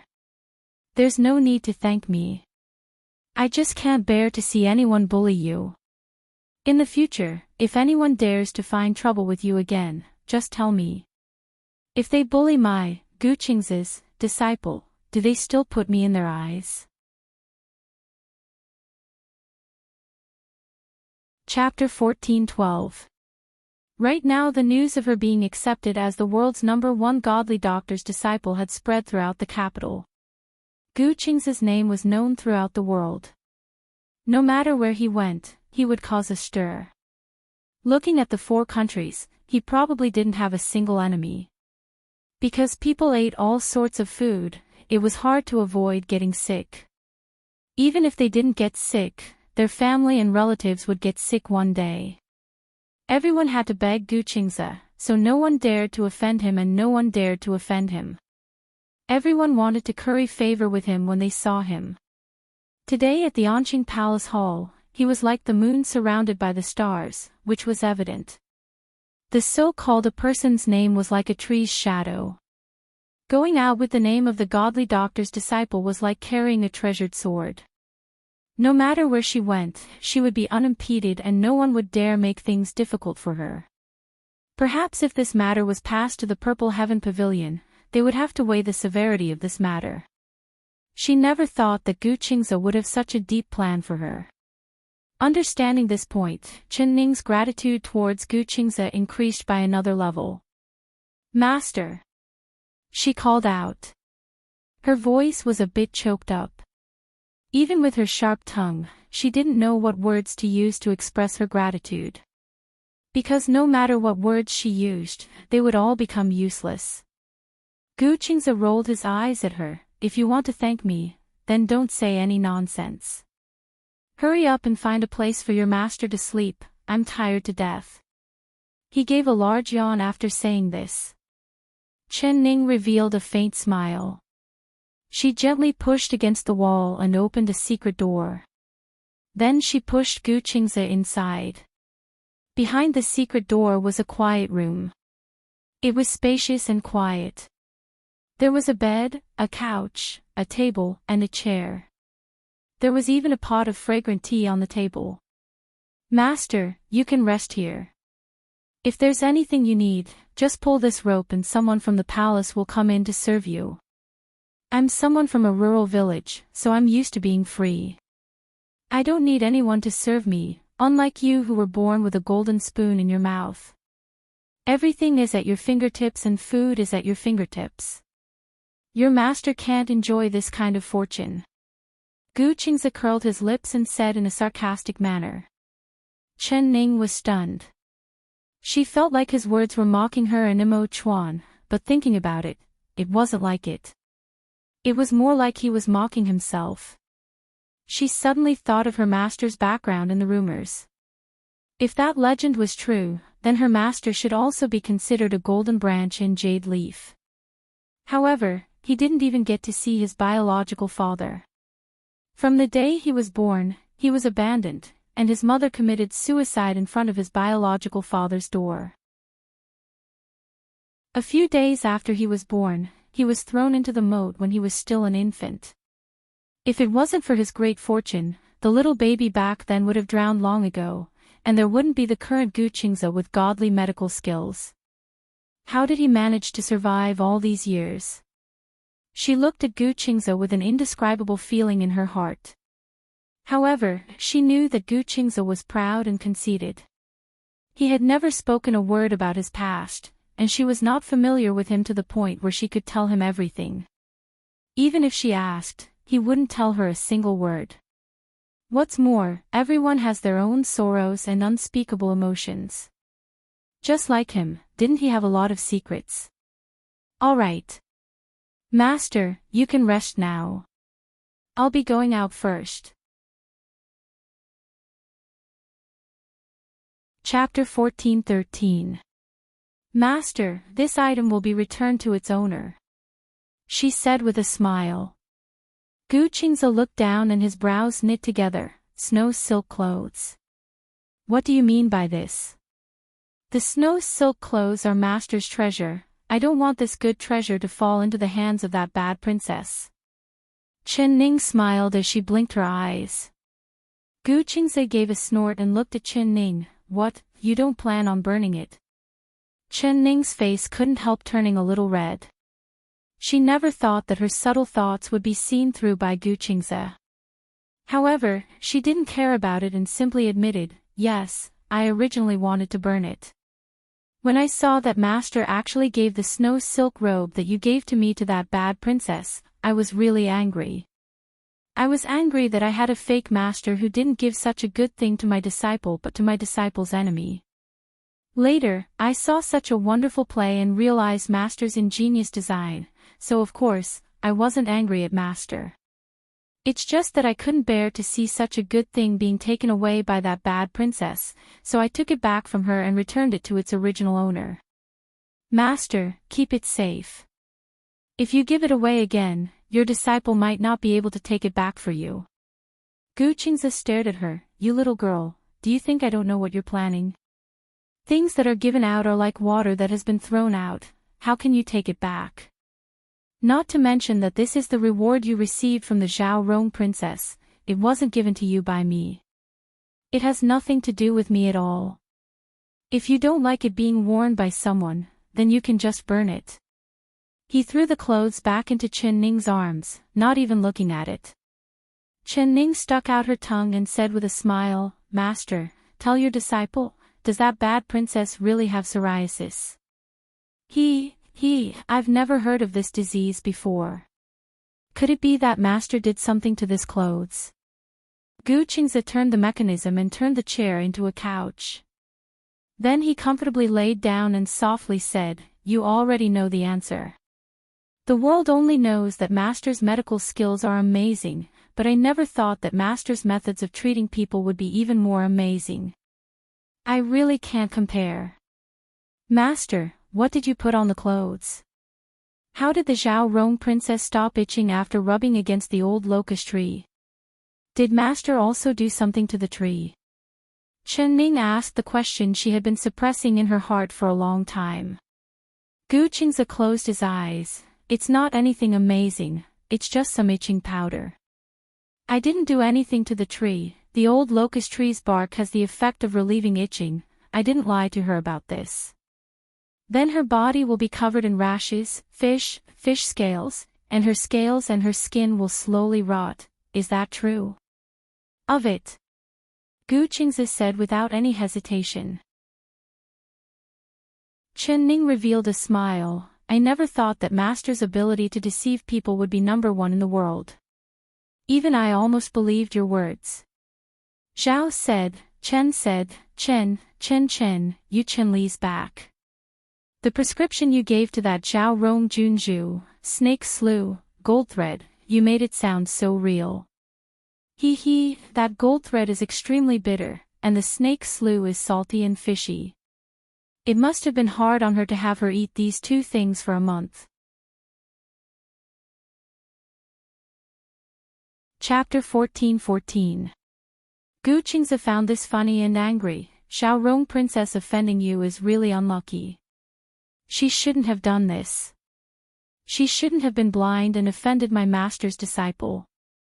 She smiled and said, Master, you have to take care of these clothes for me. Take care of what? Gu Qingze stared at her. The itching powder on it. Does Master want me to be like Heartwarming princess and make a fool of myself while hugging the old locust tree? Gu Qingze threw a bottle of medicine into her arms without even thinking. Sprinkle this on the clothes. Chen-Ning smiled as she sprinkled the powder on the snow silk clothes. In her heart, she was thinking that her master's thoughts were really strange. He clearly wanted to give this clothes to her, but then he took it back and gave it to Heartwarming princess. Then he deliberately gave her a prescription and made a request so that she could take it back from Heartwarming princess. He had spent so much effort and made this snow silk clothes go around in a big circle, but it still ended up in her hands. But he did not admit that it was given to her, insisting that she had exchanged the prescription for it. She did not understand the reason, but it did not affect her gratitude towards Gu Qingze. After taking care of the snow silk clothes, she thought about how Heartwarming princess had gone for wool and lost rice. She wanted to use the catnip to harm her, but she never thought that she would fall for Gu Qingze's trick and be covered in itching powder. She found it very funny. Take your clothes and leave, quickly leave. Your master needs to rest. Gu Qingze revealed an impatient expression as he waved his hand to drive them away. Chen-Ning smiled and suddenly thought of something. She couldn't help looking back and asking, That's right, master, I think that Duke Ning's attitude today was a bit strange. It seems like he was even more worried about that prescription than Heartwarming princess. What kind of reasoning is this? Could it be that he has the same illness as Heartwarming princess? But that skin rash was clearly something you made up to deceive people. Gu Qingze's brows jumped up, but he did not say a word. Master, you said that Duke Ning had a strange illness. Could it be that the person with the skin rash was not Heartwarming princess, but rather him? Chen-Ning's heart skipped a beat and she blurted out. There was no expression on Gu Qingze's face and he still did not say a word. That's right, it must be like this. That's why he was even more worried than Heartwarming princess and why he would agree to master's request. He was not doing this for his daughter, but rather for himself. That old fox is truly sly. Although I thought he was evil, he was still a father to his daughter. I didn't think that he would be this kind. I didn't think. Chen-Ning stomped her foot and thought of the performance that Duke Ning had put on in front of everyone. She had not seen through it at the time, but now that she thought about it, it was all fake and she couldn't help feeling disgusted. Gu Qingze said faintly, he's no different from a beast to begin with. Chen Ning nodded. Humph, he thinks that he can cure his illness with that prescription, he's dreaming. I made up that prescription to punish Xiao Rong Junju. Xiao. Then, Master, are you sure that he is suffering from psoriasis? Is there really such a strange disease in this world? Chen Ning asked in a curious voice. Chapter 14-15. Then Master, will you cure him? Chen Ning blinked her eyes. Gu Qingze gave a snort. Who is he to me? Why do I need to cure him? Do I owe him? Chen Ning stuck out her tongue. He owes Master a promise. I think Master must have a wish that needs him to fulfill. If he dies like this, wouldn't Master's promise be for nothing? Relax, I will definitely make him fulfill his promise before he dies. Gu Qingze gritted his teeth and said word for word. His fingers on the armrest unknowingly tightened and his knuckles popped out, but he did not notice it at all. Chen Ning saw his reaction and her heart was filled with wonder. She couldn't help asking, Master, have you seen Duke Ning before? Of course not. Gu Qingze shook his head. But I feel like Master hates him a lot, like you have a grudge with him from a previous life. Although Gu Qingze's eyes were closed, Chen Ning still noticed his body language. His limbs were tense, his face was tense, and the veins on the back of his hands were popping out. This was a sign that he was desperately suppressing the anger in his heart. But thinking back to when Gu Qingze and Duke Ning met, it was clearly the first time they met, so there was no mistake about this. Perhaps he owed me in his previous life, so I'm here to collect my debt from him in this life. Gu Qingze suddenly revealed a smile, but that smile on his handsome face was very strange, making Chen Ning's heart skip a beat. Master. She muttered as if she had thought of something. You little girl, what nonsense are you spouting here? Get out, quickly get out for me. Gu Qingze suddenly opened his eyes and actually lost his temper. Without saying anything else, he pressed the mechanism and the black chain flew out, wrapping around Chen Ning and accurately sending her out of the secret door. The black chain flew back with a schwa sound and the secret door closed with a ping sound. It was unknown when Mo Chuan had returned to the back hall. Seeing this, he flew over and supported Chen Ning. He anxiously asked, Ning, what's wrong? Chen Ning shook her head and said, It's nothing, I asked something I shouldn't have asked. Master lost his temper and kicked me out. She tilted her head and smiled. My master's temper is really bad. This is already the second time he's chased me away. Sigh, he's really lashing out at the slightest disagreement. It seems like I really have to work hard to learn martial arts from you. That way, the next time Master gets angry and chases me away, I can at least avoid him. Mo Chuan pinched her nose in a funny and angry manner. Now you know you need to work hard. Very good, from now on, you can practice martial arts with me every day. He thought, no. Oh, how about this, if you don't want to be his disciple, you can continue to make him angry. Who knows, he might expel you in a fit of anger, he added. Mo. Chen couldn't help laughing. Mo Chuan, you. Come, let's go back. Don't disturb my master's rest. She pulled Mo Chuan's hand and softened her steps. The two of them walked side by side. What she did not know was that after she and Mo Chuan left for a long time, Gu Qingze was still lying on the couch. His eyes were wide open as he expressionlessly looked at the carved beams above his head. His thoughts had floated to who knew where and no one knew what he was thinking. Chapter 14-16. Mo Chuan and Chen Ning returned to the Guanyu Palace. Xiao Ru had already prepared some fragrant soup for Chen Ning to bathe in. Young miss, this servant has prepared some water, so you should take a bath. This servant is worried that the cat mint smell is still there. Also, you drank that wine with the thorn mustard grass, what if it attracted the cat? Also, this servant will quickly burn the clothes you're wearing. Xiao Ru anxiously said. Chen Ning couldn't bear to reject her good intentions, so she nodded with a smile and walked into the bathroom. Xiao Ru was about to follow when Mo Chuan called out to her. Stop. Xiao Ru quickly turned around and carefully said, This servant is here. She still had a kind of respect for Mo Chuan from the bottom of her heart. She always lowered her head in front of Mo Chuan, not daring to take a deep breath. It was like Mo Chuan was a tiger that could eat her at any moment. Especially when Chen Ning wasn't by her side, she was even more worried. Mo Chuan saw her shrinking back like a quail and muttered in his heart. He had a gentle attitude towards her, but why was it that every time this girl saw him, it was like she was looking at a monster? If Ning Er saw this, she would definitely think that he was bullying her girl again. He cleared his throat and asked in a gentle voice, What is that cat-mint thing? And what is the thorn mustard grass? When Xiao Ru heard this, the flames in her heart began to burn. The uneasiness and fear she felt towards Mo Chuan all flew away. She looked up with wide eyes and angrily said, Ah, Emperor, you still don't know about this? That's right, you didn't come back last night, so of course you don't know. Last night, the young miss and this servant were together and this servant heard the cries of a wild cat outside the window.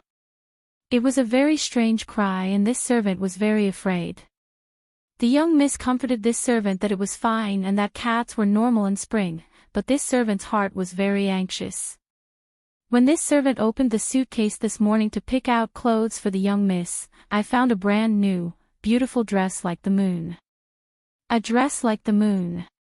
Mo Chuan's lips twitched and he almost broke out in laughter. This girl really needed to find a teacher for her to read a few books. Looking at her use of adjectives, it really was hard to describe. He gave a cough and calmly asked, and then? Xiao Ru began to blabber on, just like pouring beans out of a bamboo tube. She told everything that had happened. After she finished, she thought for a bit and added, the young miss said that she had already used peppermint powder to get rid of the smell of the catnip, but today in the Enchanting Palace, when the Zhao Rong princess came to toast the young miss, she pretended to be unsteady and had the young miss help her up. This servant clearly saw that she had sprinkled some powder into the young miss wine, so it must be the thorn mustard powder that the young miss was talking about, so this servant has been very worried. Emperor, if you don't have any other orders, this servant will go and burn the clothes that the young miss was wearing, to prevent the Zhao Rong princess from harming people again. After Mo Chuan heard this, Ning Chuan used Chuan show Ning's heart, he Chuan's e. His hands were clenched into fists and his face was expressionless, but the coldness coming from his eyes was enough to freeze all of Guan Osprey Palace. Xiao Ru shivered from the cold air. Xiao Ru was Xiao cold. Xiao Ning. Chapter 14-17. Xiao Ru's neck shrank. Seeing that Mo Chuan was not saying a word, she tiptoed over to the washroom. Opening the door, she quickly went in and patted her chest, feeling like she could finally breathe again. Mo Chuan never would have thought that Zhao Rong would have this kind of evil plan behind his back. It seemed like he had been too lenient with her. If it wasn't for Ning discovering this flaw, the result in the main hall today would have been unimaginable. He had always thought that Zhao Rong was young and willful. Her actions were because she was used to being arrogant, which was why she was so arrogant, making people feel disgusted. He never thought that her thoughts would be this evil. Not only did she hire someone to kill, she even thought of this kind of evil method. It was simply outrageous. Very good, Zhao Rong princess had tried to steal a chicken but ended up losing the rice used to lure it. She had lost face in front of so many eyes and made a fool of herself. She would never have the face to enter the palace again. Mother would not have an excuse to force him to take Zhao Rong as his concubine. As for Zhao Rong princess, Mo Chuan gave a cold smile. He had already thought of a way to deal with her. It wasn't that he didn't care about their sibling relationship, but rather Zhao Rong's actions had touched his bottom line and touched his reverse scale. He would not allow anyone to harm his most beloved woman at all. He definitely would not allow it. Shui Feng, he said in a cold voice. This subordinate is here. Shui Feng appeared out of nowhere and appeared in front of Mo Chuan with a dusty appearance. Go and do something for this one. Come closer to me. Mo Chuan whispered a few orders into Shui Feng's ear. Shui Feng's face fell. His usually calm face revealed a shocked expression, thinking that he had heard wrong. Emperor, your meaning is? He asked in an uncertain voice. Follow this one's orders. Mo Chuan coldly said. But. Shui Feng's forehead was covered in sweat. He stuttered as he said, this is not a small matter. Can the emperor think twice before acting? He thought that the emperor was truly angry this time, otherwise he would not have given him this kind of order. It wasn't that he wanted to disobey, but if this matter was done, the implications would be too big. Mo Chuan's face sunk as he said, are you the master or is this one the master? When was it your turn to criticize this one's actions? Shui Feng, do you still want your head? Shui Feng knelt down on one knee and boldly said, Emperor, if this matter is known by the Empress Dowager, the consequences would be very serious. Mo Chuan coldly looked at him and said, very good, Shui Feng, your courage is becoming bigger and bigger, even daring to disobey this one's orders. It seems like this one has spoiled you too much these years. His tone became heavier and heavier, making Shui Feng break out in a cold sweat. He quickly said, this subordinate does not dare, this subordinate does not dare. His voice became heavier and Shui Feng heard this and Feng is as.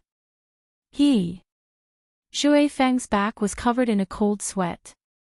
He knew that Mo Chuan was determined this time and would not let Zhao Rong princess go. This Zhao, this one. This. Of the.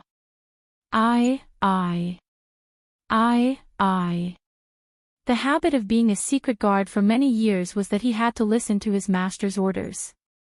Shui Feng gritted his teeth as he agreed. Emperor, do you want master to bring the proof back?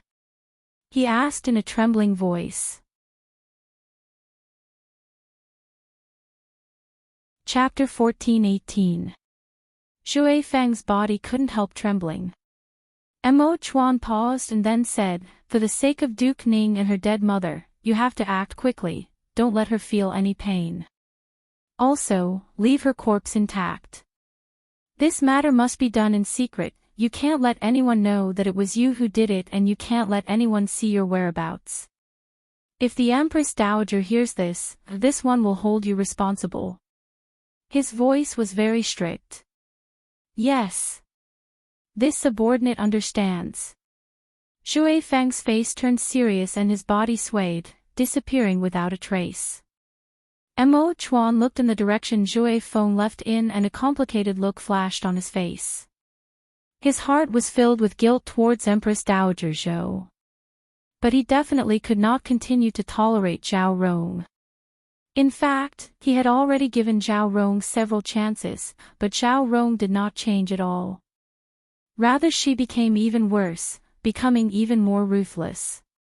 He knew that once Shui Feng left, it would be hard for Zhao Rong to survive. According to what he knew, the guards of Duke Ning's palace did not have any strong martial arts experts.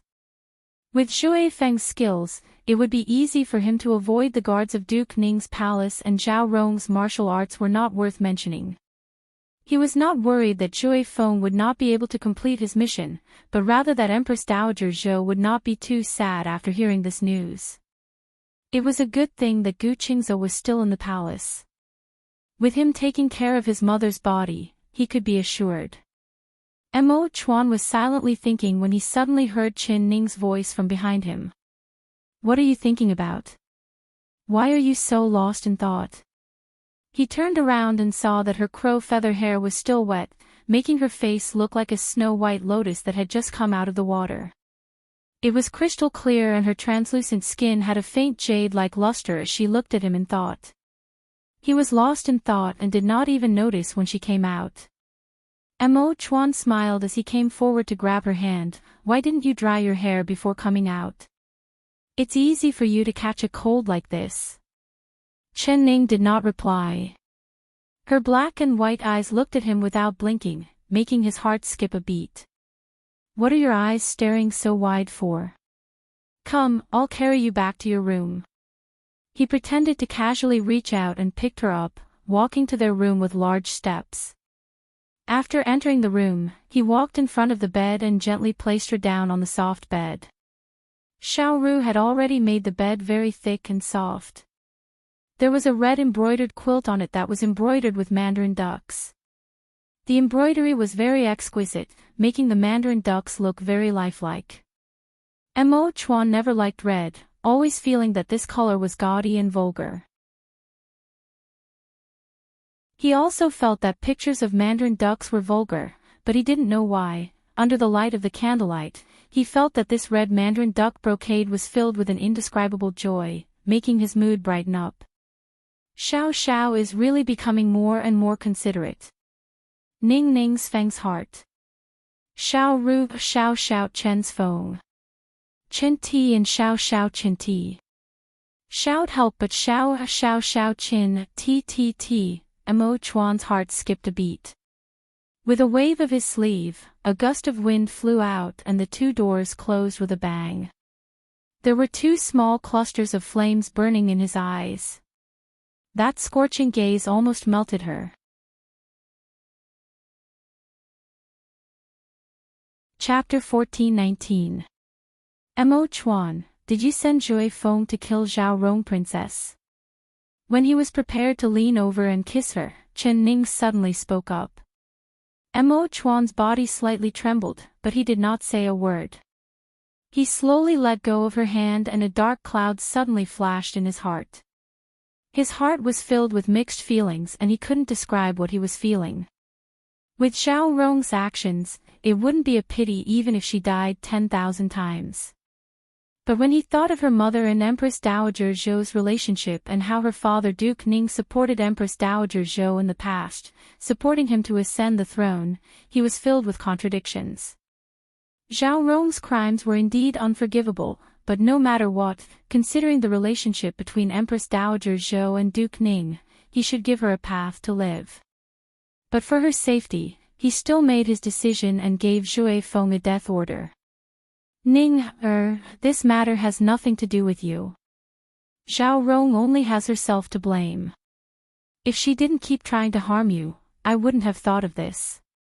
Mo Chuan knew he couldn't hide it from her, so he admitted it. AI. Chen Ning closed her eyes and gave a faint sigh. When she was wearing her clothes in the room, she could vaguely hear the sounds of people talking in the yard.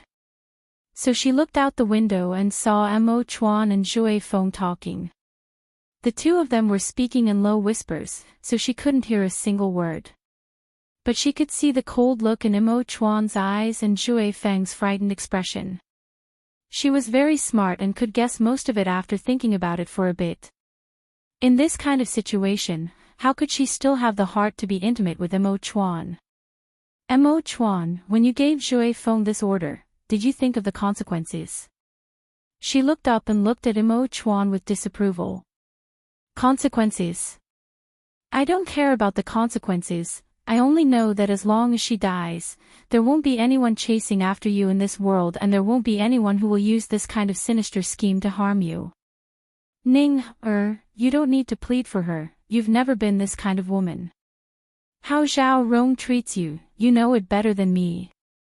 Mo Chuan looked at her and said word for word, Ning, people don't need me and I won't offend them. Zhao Rong this time, I can't bear it anymore. You can't bear it anymore. Mo Chuan, don't forget that you are the ruler of a country, you have to bear what normal people can't bear. Ning, what do you mean? You don't agree with what I did? Chen Ning nodded. Of course I don't agree. There are 100 good ways to deal with Zhao Rong, but you chose the worst one. Zhao Rong, what Ning said, said, But what do you think will happen if something really happens to Zhao Rong? There won't be any consequences. I have already told Zhui Feng to not leave a single trace and not let anyone see his tracks. I believe in Zhui Feng's skills, he can definitely do it, so no one will know that this matter is related to me. Mother will not know, and Duke Ning will not know. Chapter 1420. There shouldn't be a lot of people in the world that can do this, right? And among these few people, how many of them have grudges with Zhao Rong Princess and are in the capital city right now? Now that I think about it, the identity of the murderer should be obvious. After Chen Ning said this, Mo Chuan was stunned. He had thought that Zhui Feng would not have any clues, but he never thought that this clue would be the most obvious clue. Damn! Why didn't I think of this earlier? Wait a minute, I'll immediately send people to bring Zhui Feng back.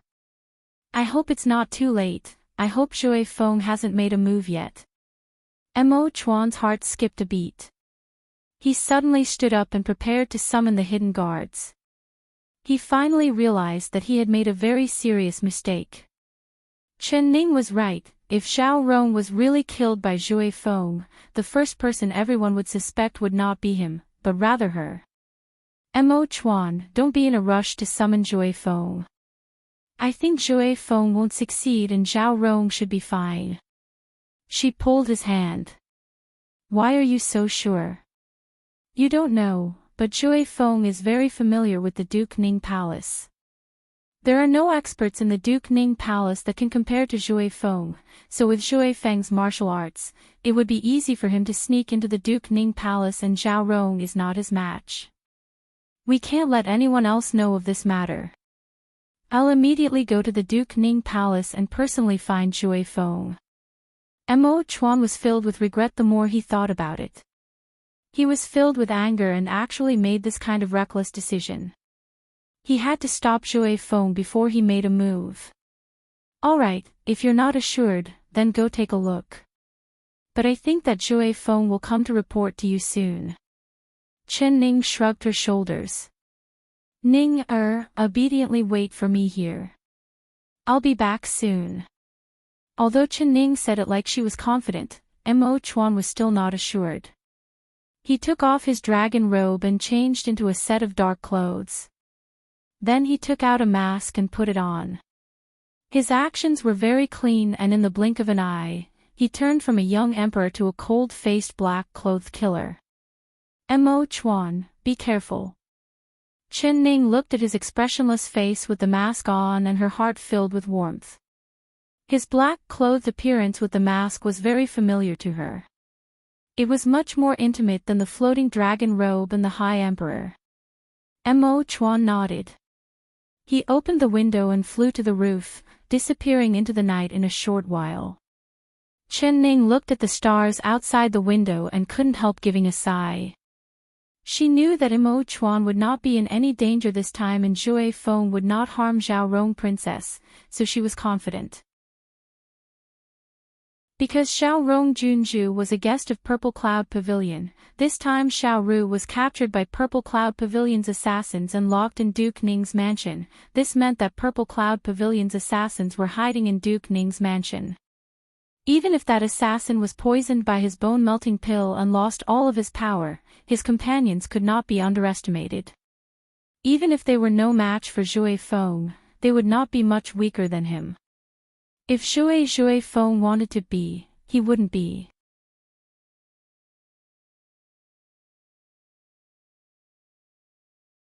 Chapter 1421. Chen Ning knew that as long as Zhao Rong Princess still had one breath left, she would not rest until she was dead. Mo Chuan really couldn't bear it. His heart was placed on her and she was deeply grateful for this, but the person Zhao Rong Princess wanted to deal with was her, not Mo Chuan. No matter what, she couldn't let Imo Chuan be involved in this matter. Dealing with the Zhao Rong princess, she was like what she said to Imo Chuan. She had many methods, but killing people was the worst one. Since Zhao Rong princess wanted her to die and wanted to ascend to the Empress throne, then she might as well slowly play this game with her.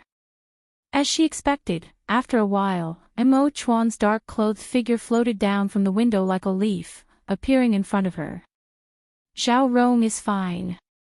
Shui Feng didn't make a move, right? Imo Chuan was wearing a human skin mask and Chen Ning couldn't see his expression, but she was smart enough to guess it. Ning, you're right. Zhao Rong is fine right now because Shui Feng was discovered when he came close to Zhao Rong's little building. I told him that he couldn't be discovered no matter what, so he could only come back. I let him rest. Imo Chuan took off his mask and his dark clothes, letting out a sigh of relief in his heart. It was a good thing he didn't make a big mistake. His impulsive actions could have caused a large wave. Chen Ning nodded and revealed a faint smile. Imo Chuan, you don't need to worry about Zhao Rong. I have my own methods. Everything she has done to me, I will return it to her. Could it be that you think I can't compare to her? Imo Chuan gently flicked her forehead and said with a smile, that's right, I forgot how sly of a little fox you are. Alright, since you like playing with her, then you can slowly play with her. No matter how much you play, even if the sky collapses, I will hold it up for you. Chen Ning heard his sincere words and her heart was moved. She buried her face into his chest and hugged his waist. He was this good to her, but she had promised Gu Qingze that she would study medicine in the godly Dr. Valley for a year. How could she bear to leave him? She didn't know what to say. When Chu Xiaobai's condition recovered, she would leave.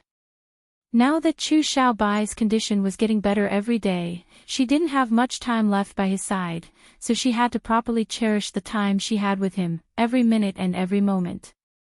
Imo Chuan, Chen Ning looked up and looked into his deep eyes. The two words, I love you, were on the tip of her mouth, but she couldn't say it because of her shyness. Don't worry. She had never said them in her last life and she had never said them in this life. She had never said them in her last life and had never said them in this life. Imo Chuan looked at her in anticipation. Seeing the shy blush that suddenly appeared on her face, he felt his heart tremble.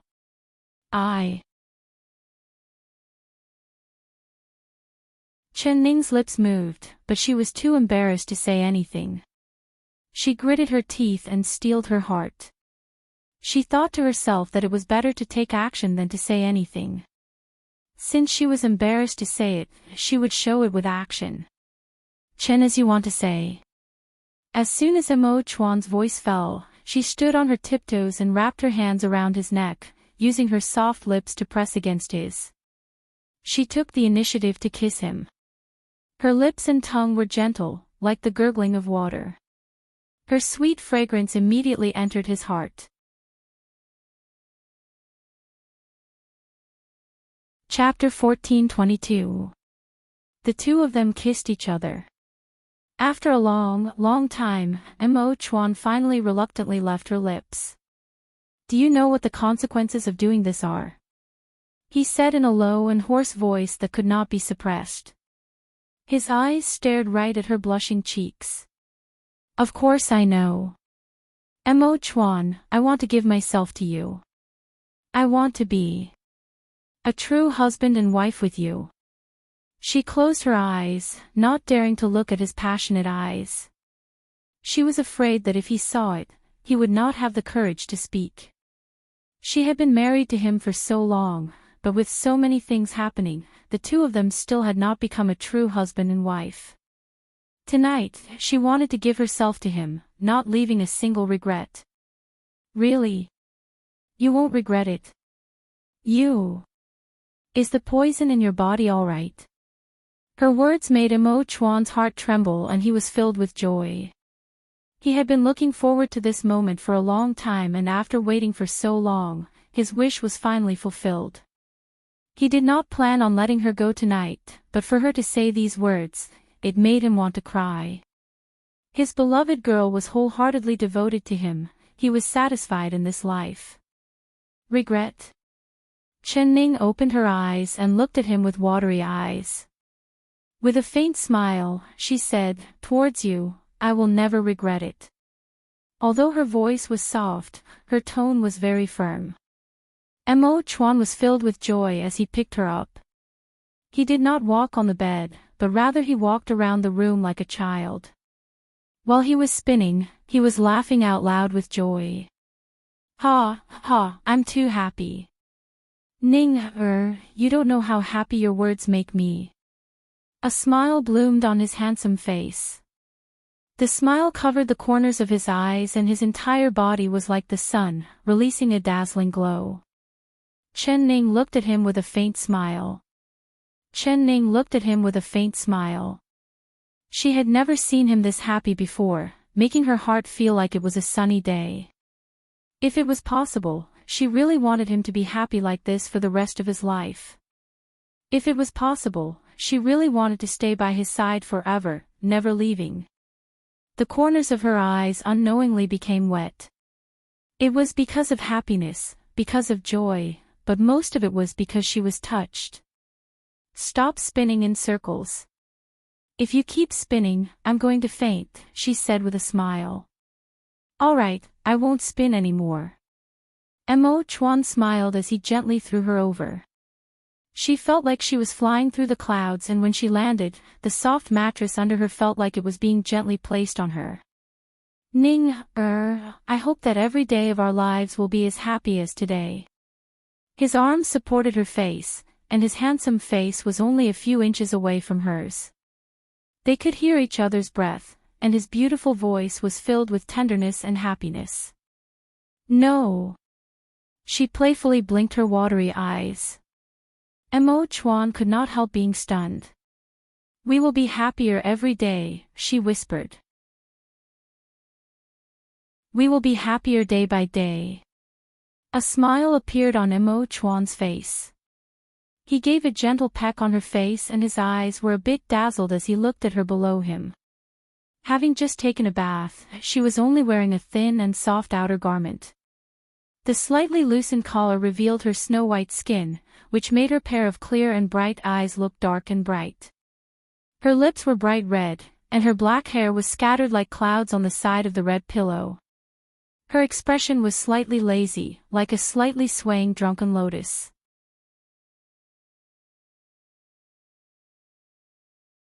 Chapter 14:23. This kind of beautiful her, this kind of charming her, only he had seen it before. Not only did she give her body, she even gave her entire heart to him. In this world, there was no one happier than him right now. From tonight onwards, he would have her entire body, her entire heart. There would not be any power that could separate them.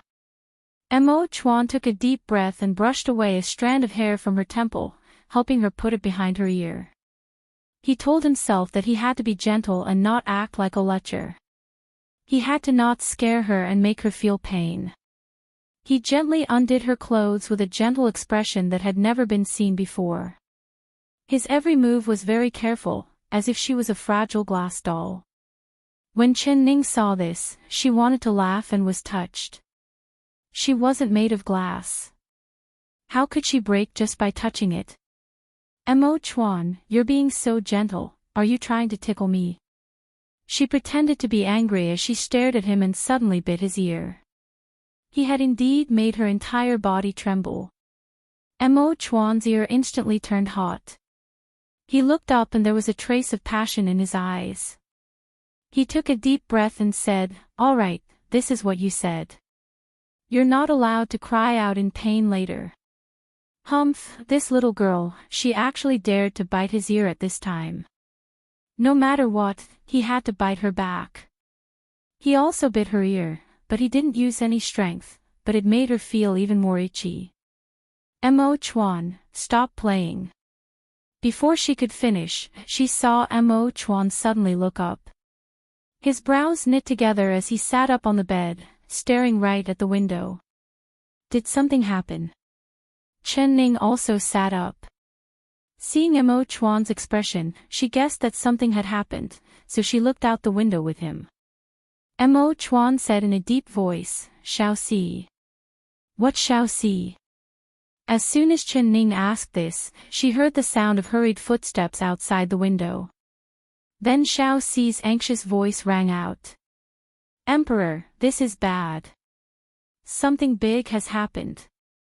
He forcefully slammed the door, creating a paw-paw sound that was very urgent and fast. Chen Ning knew that something big had happened when she heard this. She saw Mo Chuan's figure flash and he appeared in front of the door, opening it. Shao Si fell in like a ball and kneeled on the ground. He said with a crying face, "Emperor, this servant did not do a good job and ruined the Emperor's task. Please heavily punish this servant. This servant deserves to die 10,000 times. No, no, no, even if this servant dies 100 times, it will not be enough to forgive this servant." He knelt on the ground and knocked his head on the ground, crying with tears and mucus flowing down his face. "What mistake did you do? Tell this clearly for this one." Mo Chuan of Shao Si. Little Four knelt on the ground, kowtowing and crying, but didn't say anything. Chen Ning's heart skipped a beat. She jumped off the bed and quickly charged in front of Shao Si. She anxiously asked, "Shao Si, quickly tell me, did something happen to Xiao Bai?" Today in the Enching Palace, the banquet for Zhao Rong's princess was very grand, but Shao Si, who was the emperor's personal attendant, did not show himself. Although Chen Ning did not ask Mo Chuan, she knew that Shao Si was in Dr. Zhang's palace looking after Chu Xiao Bai. In this period of time, Shao Si and Jue Feng had been taking turns to protect Chu Xiao Bai. Chapter 1424. Hearing Chen Ning's words, Shao Si's cries became even louder. His head hit the hard blue brick floor, creating a dong, dong sound. "This servant is guilty, it's all this servant's fault. Woo, woo, woo, woo, woo." Mo Chuan grabbed Shao Si's collar and lifted him up. "Shut up. You're not allowed to cry." Shao Si lowered his head and did not resist at all. He sobbed as he said, "Emperor, Empress, King Jing'an, he was taken away by someone." "What?" Mo Chuan and Chen Ning's hearts skipped a beat as their eyes opened wide in disbelief. "Say that again," Mo Chuan said in a sharp voice. His voice was already trembling uncontrollably. "King Jing'an, he was taken away by someone," Shao Si said through gritted teeth. His forehead was covered in a cold sweat. "Who took him away by? Tell this one clearly. This servant doesn't know, this servant really doesn't know who it is. Emperor, it's all this servant's fault. You sent this servant to take care of King Jing'an and this servant saw that he was sleeping peacefully, so I sat on the side and did not disturb him. However, this servant did not know what happened, but this servant suddenly fell asleep. It seemed like it was just a short nap, but when this servant opened my eyes, I found that King Jing'an had disappeared from the bed. This servant was scared silly and thought that it was a dream. I grabbed my hand and bit down. Look." Shao Si raised his right hand. There was a clear bite mark on the back of his hand that was almost bleeding. It could be imagined how hard he had bitten down. And then, Mo Chuan said in a deep voice. Then this servant found that it wasn't a dream and King Jing'an really had disappeared. This servant searched inside and out, shouting until my throat was hoarse, but I still couldn't find King Jing'an. This servant went out to ask the guards, but no matter if it was the front door or the back door, they all said that they didn't see anyone leave. Emperor, Empress, King Jing'an has been sleeping all this time and has not woken up at all. Even if he woke up and saw this servant by his side, he would have woken this servant up and would not have quietly left like this. So this servant concluded that someone must have snuck in while this servant was sleeping and kidnapped King Jing'an without anyone noticing. Xiao Si said this while crying. After saying this, he began to loudly cry. He was only a 16-17-year-old youth after all. Encountering this kind of thing, other than panicking, he also began to cry. He had completely lost his mind. Xiao Si, shut up. Mo Chuan shouted again. This time his voice had already returned to normal. Go, we'll immediately go to Dr. Zhang's palace. Xiao Si, go call Zhui Feng. Mo Chuan very calmly gave the order. He turned to look at Chen Ning. Change your clothes and we'll go watch together. Chu Xiaobai's disappearance was a big matter and he understood Chen Ning too well. No matter what, she would not stay in the palace and wait for news of him. She would definitely go and investigate with him. Not only was she smart, but she could also find some clues that they couldn't words. Chen Ning did not wait for him to say another word. She casually grabbed a set of clothes and put it on behind the screen. When she finished changing, Zhui Feng had already come over after hearing the news. His hair was disheveled and his clothes were not properly worn. His face was drowsy, but he could not hide the shock in his eyes.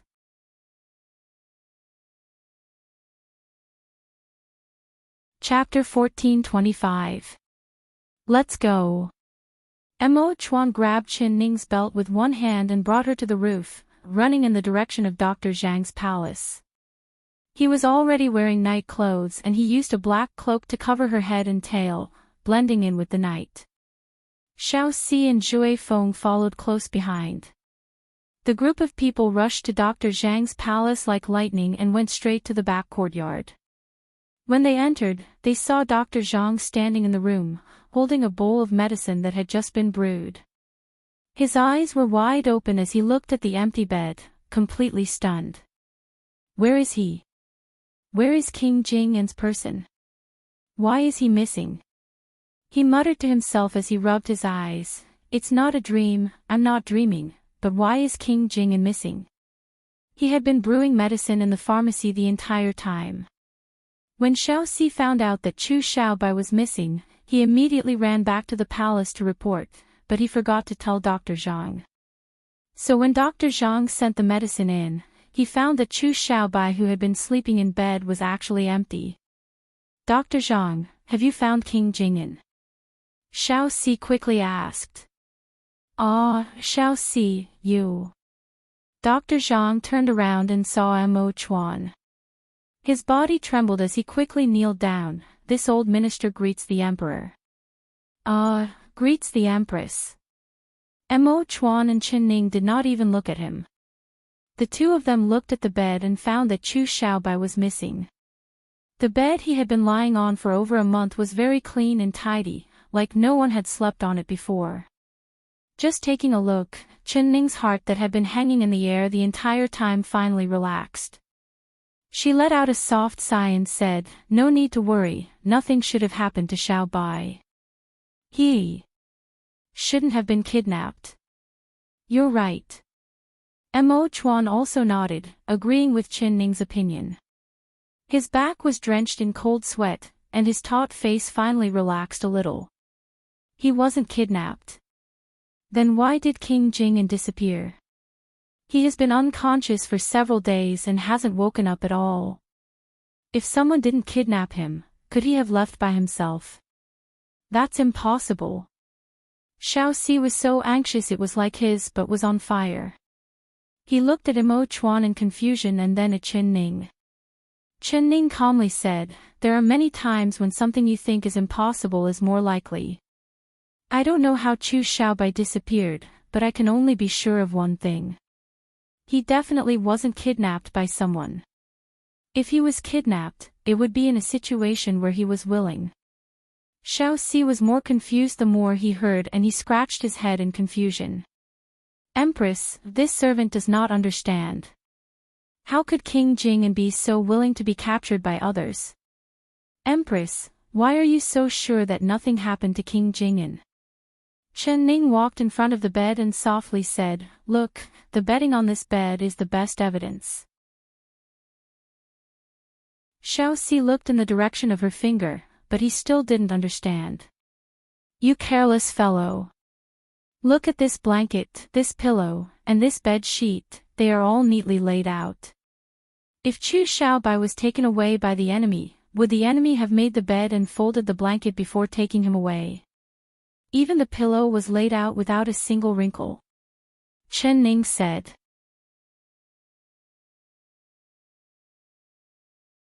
Chapter 1426. But Empress, if King Jing'an wasn't kidnapped, could he have left by himself? But he has been unconscious for this long and has not woken up at all. Xiao Si had a look of disbelief on his face. "I can't answer this question, perhaps we can only ask Chu Xiaobai himself." Chen Ning could not guess the reason, so she turned to look at Zhui Feng. "Zhui Feng, can you find King Jing'an's whereabouts?" Zhui Feng had been looking around since he entered the room. He was even more careful than Chen Ning. He had already seen the problem with the mattress and his anxious mood quickly calmed down. He agreed with Chen Ning and Imo Chuan's opinion. King Jing'an was definitely not captured by the enemy. This subordinate will do his best to investigate. After Zhui Feng said this, he went under the bed and quickly came out again. Then he laid down on the ground and crawled forward like a lizard, arriving in front of the window. His actions were very strange and very funny, but no one in the room laughed. They all had serious expressions as they looked at him, their eyes filled with anticipation. If there was anyone in this world that could find Chu Xiaobai, it would be Zhui Feng. Zhui Feng leaned against the window and sniffed around for a while. Then he stood up and opened the window, jumping out and carefully searching the yard. After a while, he quickly ran back and shook his head. "Emperor, Empress, this subordinate has not found any traces of King Jing'an when he left." The expression on his face was extremely dejected, because this was simply inconceivable to him. It was as if someone had ruthlessly slapped him in the face. It had to be known that his tracking skills were unparalleled in the world, but he had first met a wall with the Purple Heaven Pavilion's assassins, falling into the other side's trap and then Chu Xiaobai's disappearance. What made it hard for him to accept was that he could not find any traces at all. "You can't find him." Mo Chuan and Chen Ning looked at each other and revealed looks of disbelief. Xiao Si charged over and grabbed Zhui Feng's shoulder. He shouted in a voice filled with disbelief, "Zhui Feng, say that again. There is someone you can't find in this world." Zhui Feng shook his head. His heart was filled with depression and shock. Chu Xiaobai had disappeared from this room, but he could not find any clues at all. What did this mean? This meant that Chu Xiaobai had escaped into the sky or Chu Xiaobai had deliberately avoided his tracking. In this world, the only person that could avoid his tracking without leaving a single clue, Zhui Feng believed it was Chu Xiaobai. In terms of status, he was a subordinate and Chu Xiaobai was his highness. The difference in status was like heaven and earth, but Chu Xiaobai had never put on the airs of a highness in front of him. The two of them had gone through life and death situations to complete missions together, cooperating perfectly. Although they were master and servant, their feelings were like brothers. He had once told Chu Xiaobai about his tracking techniques and he had even told Chu Xiaobai his most important tracking method. He had said to Chu Xiaobai and his tracking skills, "Chu Chu xt Chu." Not only did he leave, he even purposely hid all the clues that Zhui Feng could find. He left cleanly, looking extremely carefree. Ling, why did he do this?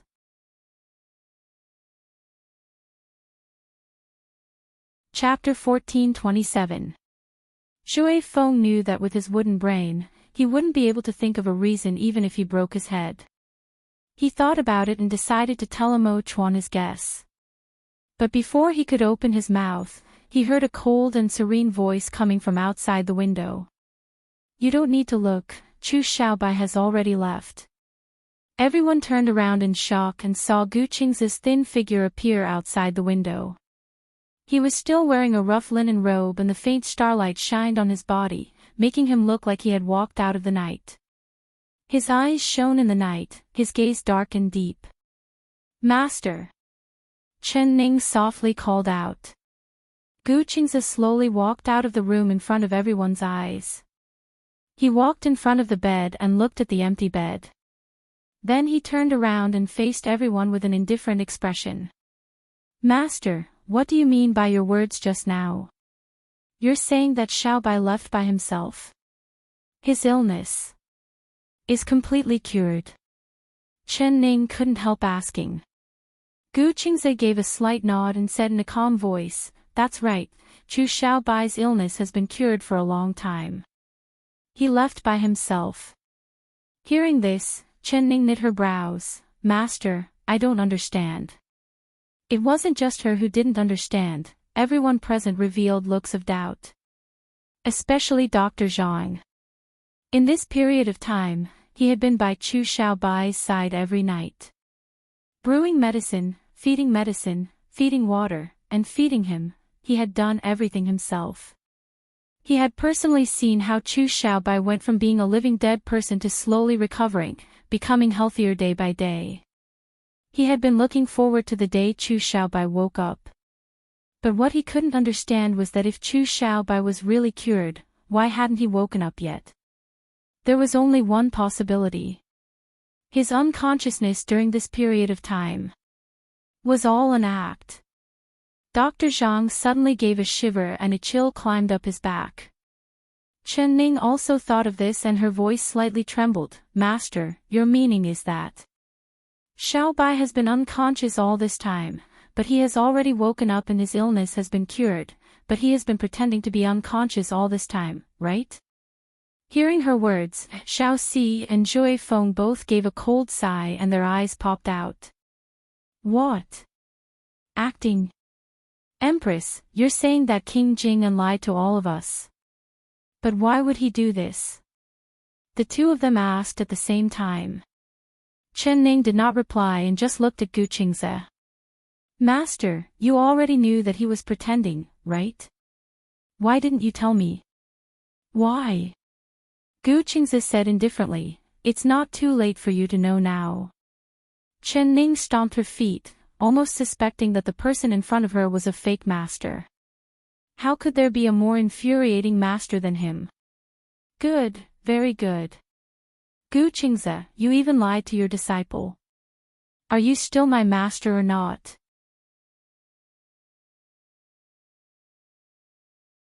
Chapter 14:28.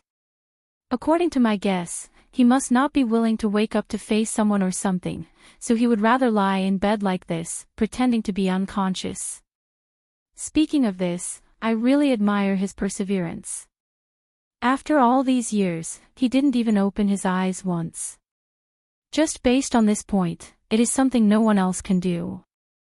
So, I really admire him. Little girl Chin, you know that I rarely admire people, but I can't help but admire this young man. I am willing to fulfill his wish. As long as he doesn't want to wake up, I will never expose this matter. Gu Qingzi's words made everyone present reveal a complicated expression. This was because they could all guess the reason why Chu Xiaobai didn't want to wake up. Gu Qingzi was right. Chu Xiaobai did have people and things he didn't want to face, otherwise he wouldn't have lost his will to live and only wanted to die. Chen Ning bit her lips and held back the tears in her eyes. Her heart was filled with guilt. She understood Chu Xiaobai's heart better than anyone else here. Mo Chuan looked at her without blinking, not ignoring the tears in her eyes and the expression on her face. He reached out and slowly held her hand. That warm and strong grip gave her warmth and strength. She couldn't help closing her eyes and leaning against Mo Chuan's chest. Mo Chuan, I understand now. I know why Xiaobai would silently leave like this, not leaving any clues or words behind. She said in a soft voice. Mo Chuan did not say anything and just silently held her shoulder. He could feel her body gently trembling. He must be very sad and hurt his heart. Moreover, he must be very disappointed, towards me. Towards Chu Xiaoyang. Her voice was like a whisper, almost like she couldn't hear it, but she still said it in a low voice, even if it was for herself to hear, so he left. He doesn't want to see anyone and he doesn't want to return to this sad place. He wants to go far away like this, disappearing without a trace. He doesn't want us to find him and he doesn't want to see us again. Her voice became lower and lower. The last few words were already indistinct, but Imo Chuan could still hear them. His grip on her shoulder tightened slightly, and his voice was low and calm. Ning, you don't need to feel this guilty. I understand Chu Xiaobai better than you. He didn't leave because he was sad and disappointed, he was just too tired. Moreover, he was injured, not only on his body, but also on his heart. Although the wounds on the surface have healed, what about his heart? He needs to find a place with no one to quietly heal. Once he recovers, he will come back. Really? You are sure he will come back? She looked up. I'm sure that Xiaobai will definitely come back. That's why we shouldn't look for him right now, and we shouldn't disturb him either. Give him some free time, he continued.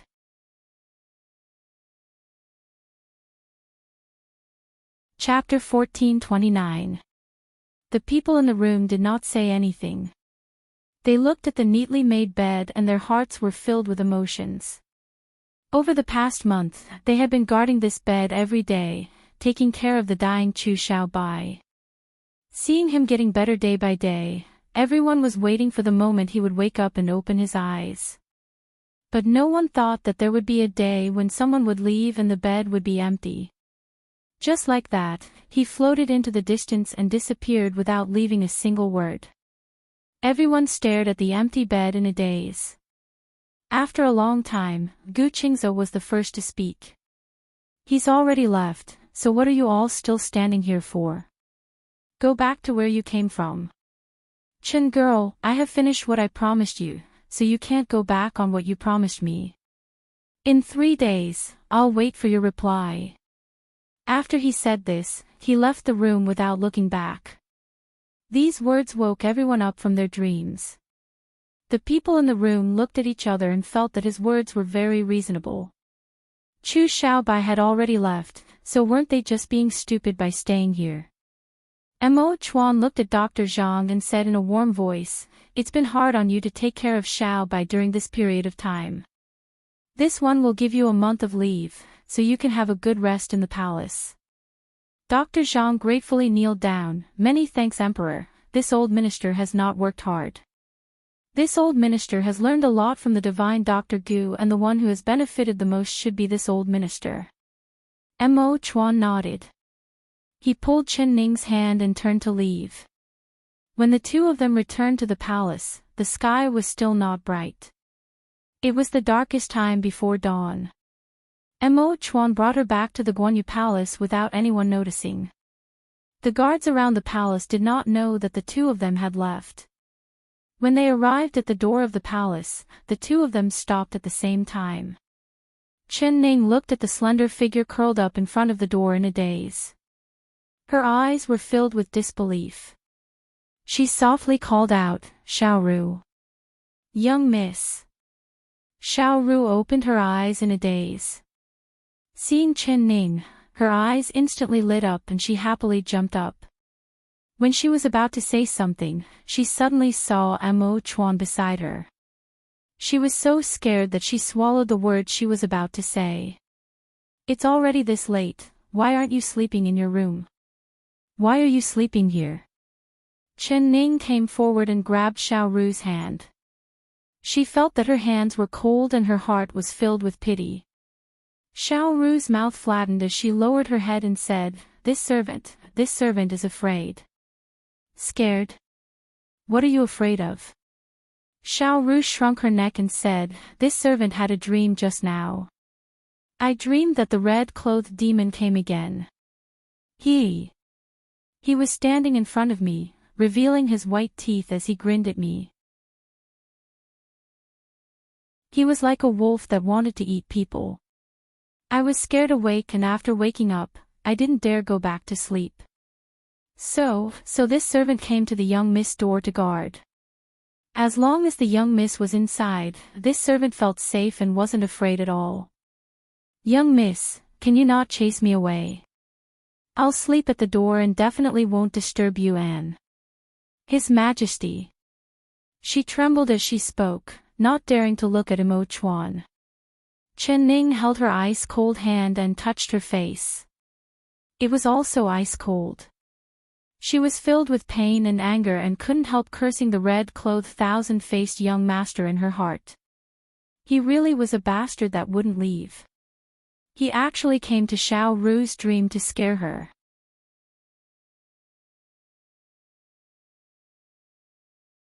Chapter 1430. Nonsense, it's cold and windy here, you'll get sick if you sleep here. If you get sick, who will take care of me in the future? Go to sleep for me. If I find out that you're sleeping here again, I'll have Xiao Si spank your butt. Chen Ning had a serious face as she scolded Xiao Ru. Young miss, this servant is scared. Xiao Ru looked down at her feet, not moving at all. Chen Ning helplessly gave a sigh. All right, I'll sleep with you tonight. You have to be good, you're not allowed to sleep talk, not allowed to grind your teeth, not allowed to snore, and you're not allowed to hit people when you're asleep, do you understand? She said this as she pulled Xiao Ru to her room. Ah. Young miss. Xiao Ru was surprised and happy. She timidly turned around and secretly looked at Imo Chuan. She found that Imo Chuan was staring at her with a face like a storm was brewing. She couldn't help shivering. No need, young miss. This servant will go back to my room now, this servant will sleep by myself. Young miss, you should go back to your room with the Emperor. She stopped and refused to take another step. Looking at the Emperor's eyes, it was 10,000 times more terrifying than the red-clothed demons. If she pulled the young miss to sleep with her, her head would be removed in the middle of the night. Xiao Ru, aren't you afraid? Chen Ning suspiciously looked at her. I'm not afraid. As long as I see the young miss, this servant is not afraid at all. Young miss, this servant will go back to sleep now. Xiao Ru broke free of her hand and quickly ran away. Chen Ning looked at Xiao Ru's sorry figure as she ran away and then turned to look at Imo Chuan. You're scaring her again, aren't you? Her eyes revealed a trace of complaint. Imo Chuan walked over and pulled her into the palace, closing the door with a ping sound. Chen Ning felt this was bad, but before she could say anything, her chin was pinched by Imo Chuan, forcing her to look up. Now, do you have anything you want to say to me? Imo Chuan slightly lowered his head. His dark eyes flashed with a dangerous glow that she could not understand as he stared at her without blinking. What are you talking about? Her eyes drifted to the side, avoiding his aggressive gaze. Say, you agreed to Gu Qing's condition. He said word for word. She couldn't help biting her lips and thinking in her heart. It's over, she couldn't avoid it. Gu Qing's words before he left clearly indicated that he had already fulfilled his promise and saved Chu Xiaobai. She had to go to the valley to learn medicine for a year. Gu Qing's words before he left clearly indicated that he had fulfilled his promise and saved Chu Xiaobai. Now it was her turn to fulfill her promise and follow him to the godly Dr. Valley to study medicine for a year. He gave her 3 days. But, how would she tell Imo Chuan? If Imo Chuan knew that he agreed to Gu Qing's condition, what kind of reaction would he have? Or would he be? Or would he? Of anger. It was very likely that he would skin him alive and eat him alive. When she thought of this, she felt her head hurt. She did not dare look at Imo Chuan's eyes at all. Imo Chuan, that. Actually, I don't have any conditions. She hesitated and stuttered, not knowing what to say. Mo Chuan did not say anything and just looked at her with his deep eyes. It was like he could see into her heart, making her feel even more guilty.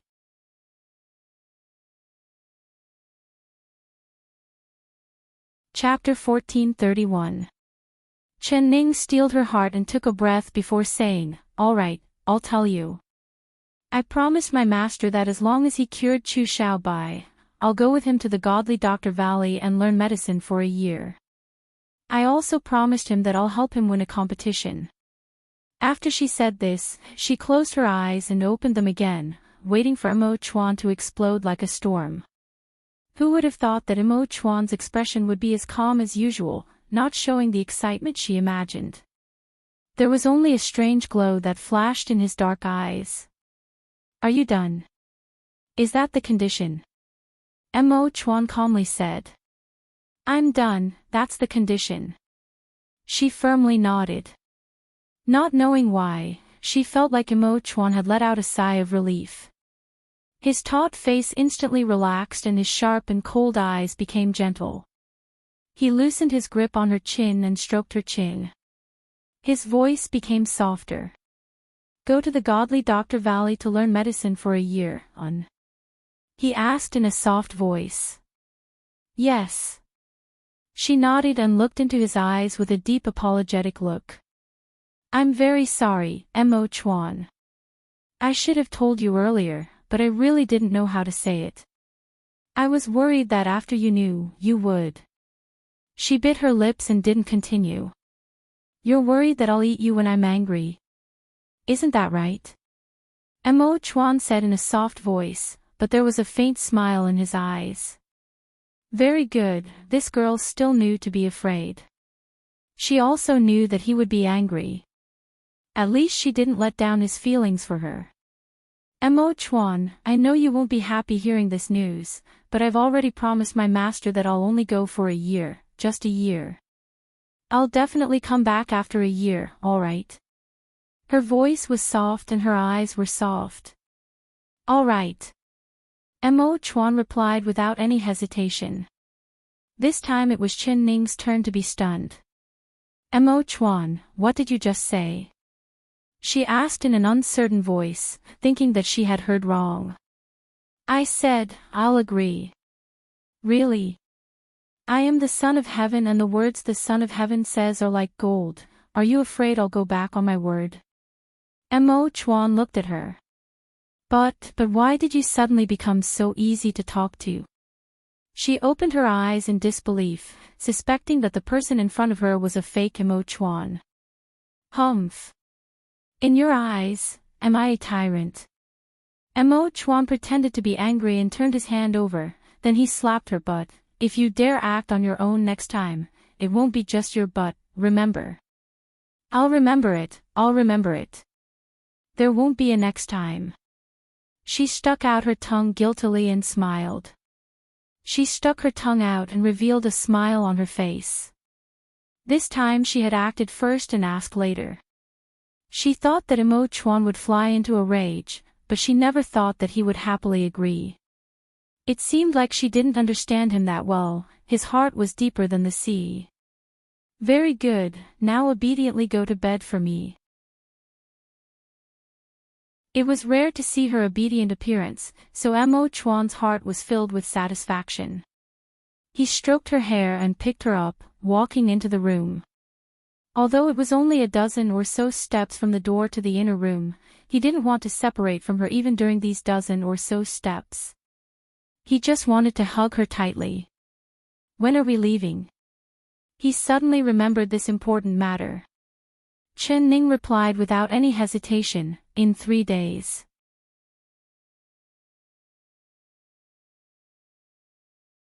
Chapter 1432. She could only stay by his side for 3 more days.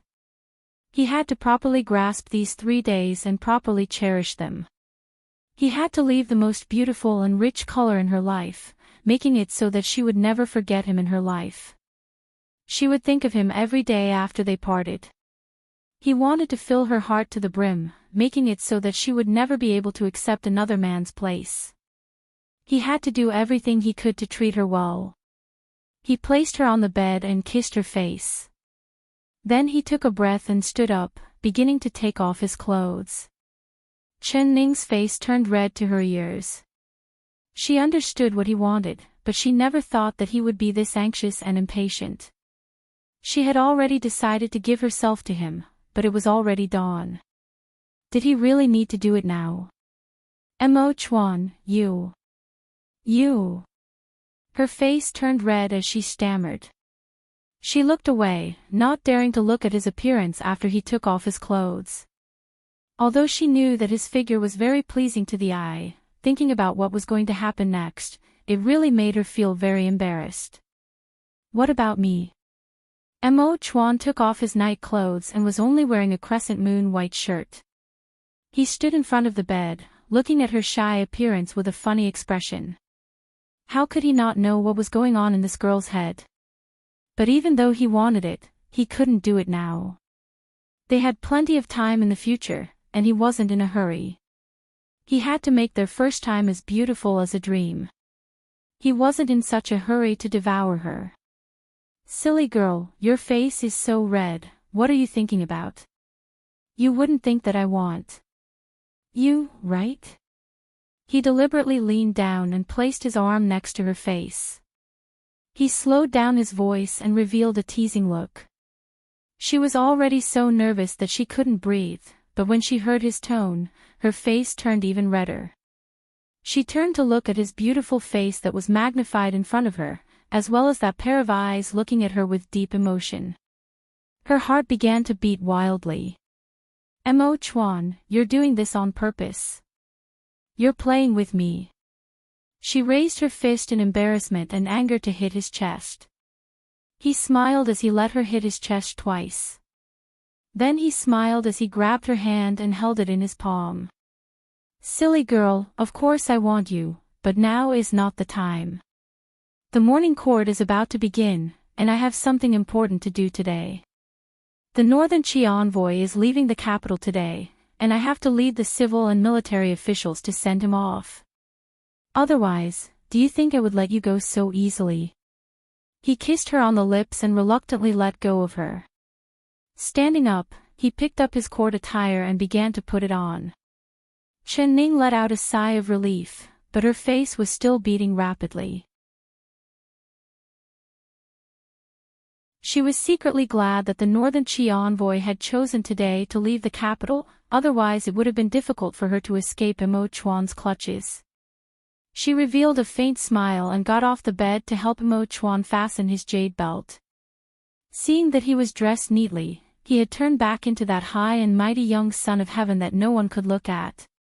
It was like he was a completely different person from last night when he was dressed in black. What's wrong? Why are you looking at me like this? Do you think I'm pretty and you can't get enough of me? Mo Chuan rarely made a joke with her. You flatter yourself. She glared at him, and still did not take her eyes off him.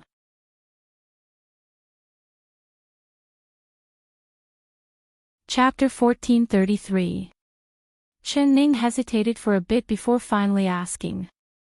Mo Chuan, why did you promise me to study medicine at the godly Dr. Valley for a year?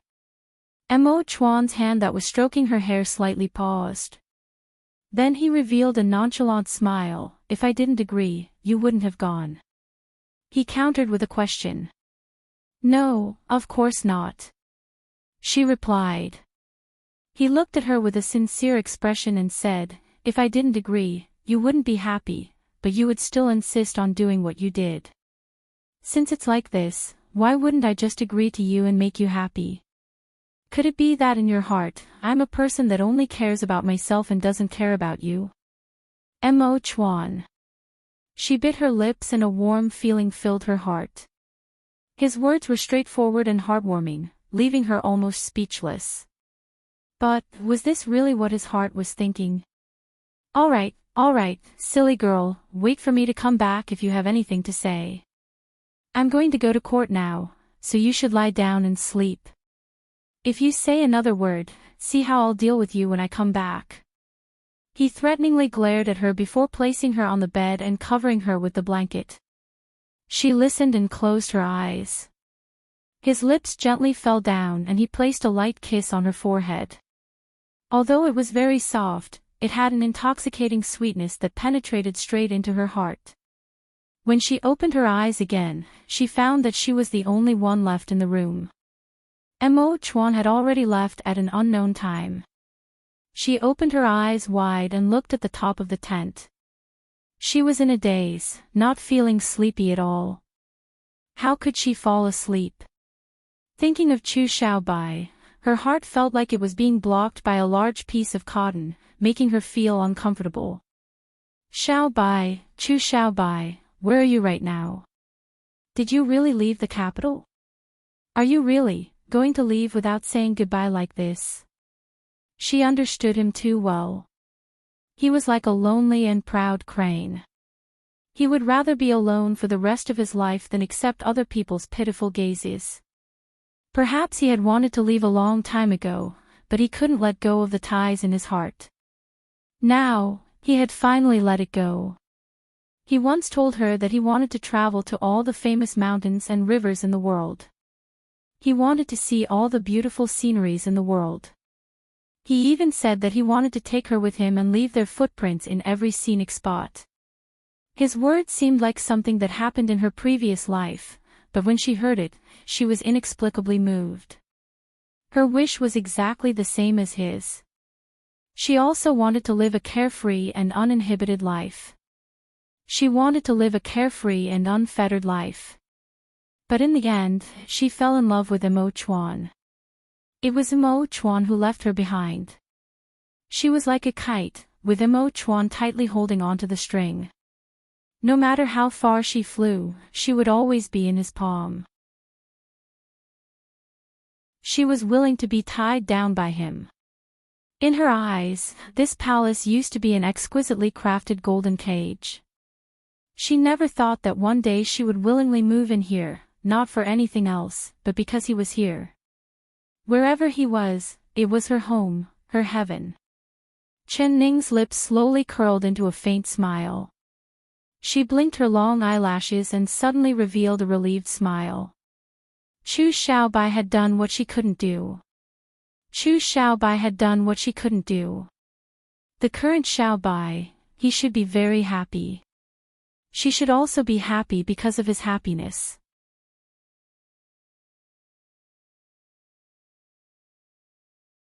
Chapter 1434. Chen Ning did not know when she had fallen asleep. She slept very soundly. When she woke up, she could faintly feel that there was something warm beside her. When she opened her eyes, she found that Xiao Ru was curled up at her feet like a little kitten. She was sleeping very sweetly, with sparkling drool coming from the corner of her mouth. She couldn't help smiling. Seeing Xiao Ru's carefree appearance, she felt a kind of satisfied and warm feeling. This palace was not as cold as she imagined. There was not only Mo Chuan here, there was also Xiao Ru. The two of them were like two warm flames. As long as she saw them, her heart would feel warm. She did not wake Xiao Ru up and gently covered her with the blanket. Then she quietly got off the bed and walked over to the window. Opening the window, she took in a deep breath of fresh air. "Young miss, you're awake." Xiao Ru's confused voice came from behind her. Xiao Ru rubbed her eyes and looked at Chen Ning's back in front of the window. Only then did she realize that she had fallen asleep on the corner of the bed. She instantly hit her head in annoyance. "Ah, this servant really deserves to die. I actually slept like a dead pig and even forgot about the important matter the Emperor ordered me to do." "The important matter Mo Chuan ordered you to do? What is it?" Chen Ning turned around in a strange manner. "Before the Emperor left, he ordered this servant to invite the young miss to the north gate if you woke up.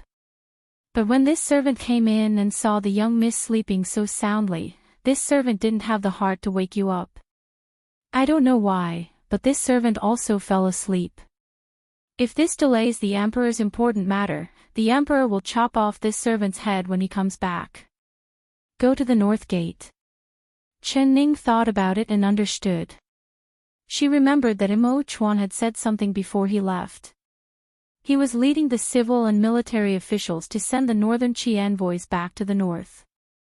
He hoped that she could also send them off. After all, she was the queen of a country, and showing her face at this kind of grand ceremony was her duty. She looked up at the sky outside. It was not even noon yet, so she changed into the Empress clothes and boarded the sedan. Under the escort of Zhui Feng and the imperial guards, she headed to the north gate.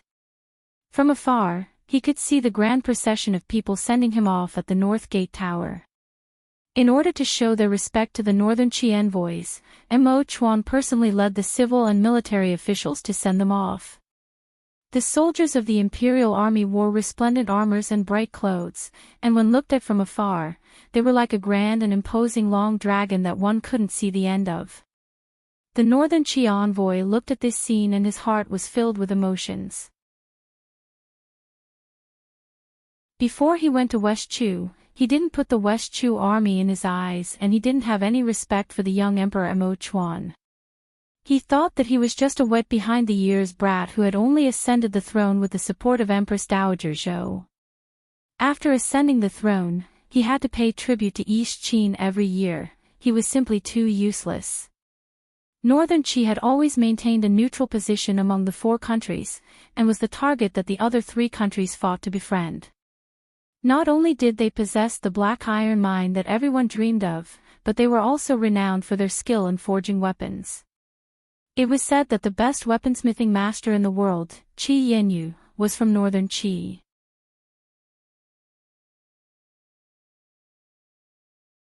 Chapter 1435.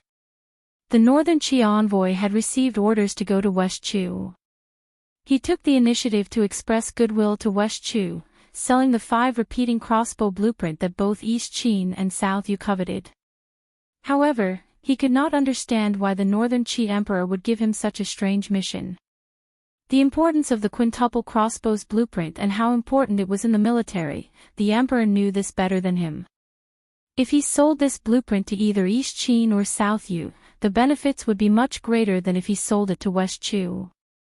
Not to mention that if East Qin and South Yu knew that Northern Qi had sold the 5 repeating crossbow blueprint to West Chu, these two powerful countries would be extremely dissatisfied with Northern Qi. This would create hidden dangers for Northern Qi. For all of these reasons, the Northern Qi envoy felt that his emperor had made an absurd and inconceivable decision. But the ruler had an order and the officials had to follow it. Although the northern Qi envoy followed orders, after coming to West Chu, his arrogance unconsciously appeared on his face and in his words.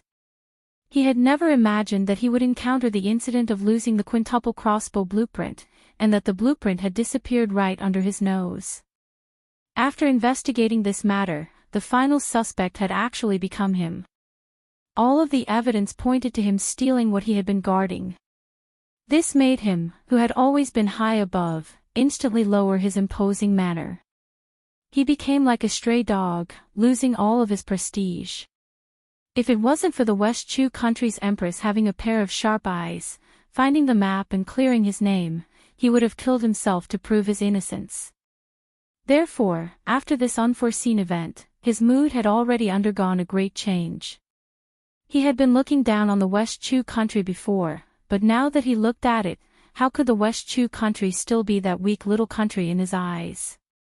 Just by looking at the team of royal guards riding on horseback, their fierce eyes, strict discipline, and impressive military might, he did not dare to underestimate them in the slightest. Also, their young emperor had changed his previous impression. Although the emperor called Chu Mo Chuan was young, he was as unfathomable as the sea. Even he, who had been immersed in politics for many years, could not see through the other's depths. The person he admired and was most grateful to was the West Chu Empress. She was extremely intelligent and her eyes seemed to be able to see through his heart. Under the gaze of those clear eyes, he felt as if he had nowhere to hide. Powerful, truly powerful. West Chu had such a young and promising emperor, their future development was limitless. He suddenly realized that West Chu was like a sharp blade hidden in the snow. It was slowly peeling off the outer shell of ice and snow, gradually revealing its incomparably sharp edge. Once it appeared, it would definitely shock the world. When it appeared, it would shock the world. The Northern Chi envoy had a face full of smiles as he said these polite words to Imo Chuan, who had come to see him off. His tone was humble and polite, completely different from the arrogant and rude person he was when he first came to West Chu. The West Chu officials could not help but look at each other. They all rubbed their eyes and looked at the Northern Chi envoy with disbelief. They did not know what had happened in between, they only felt that it was inconceivable.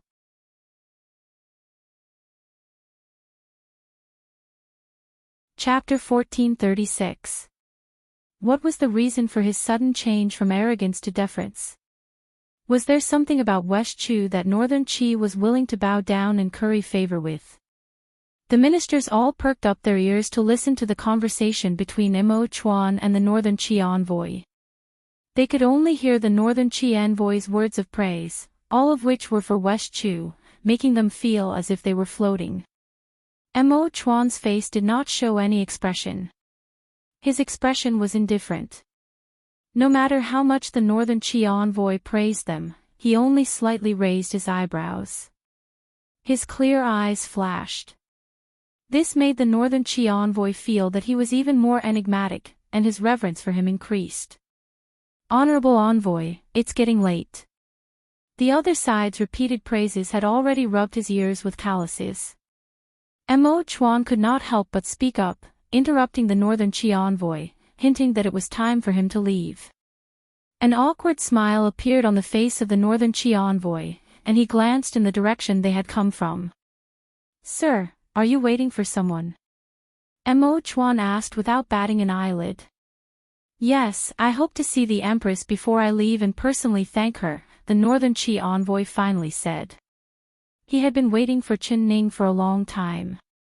Who would have thought that after waiting for so long, Chen Ning would not appear? The Empress?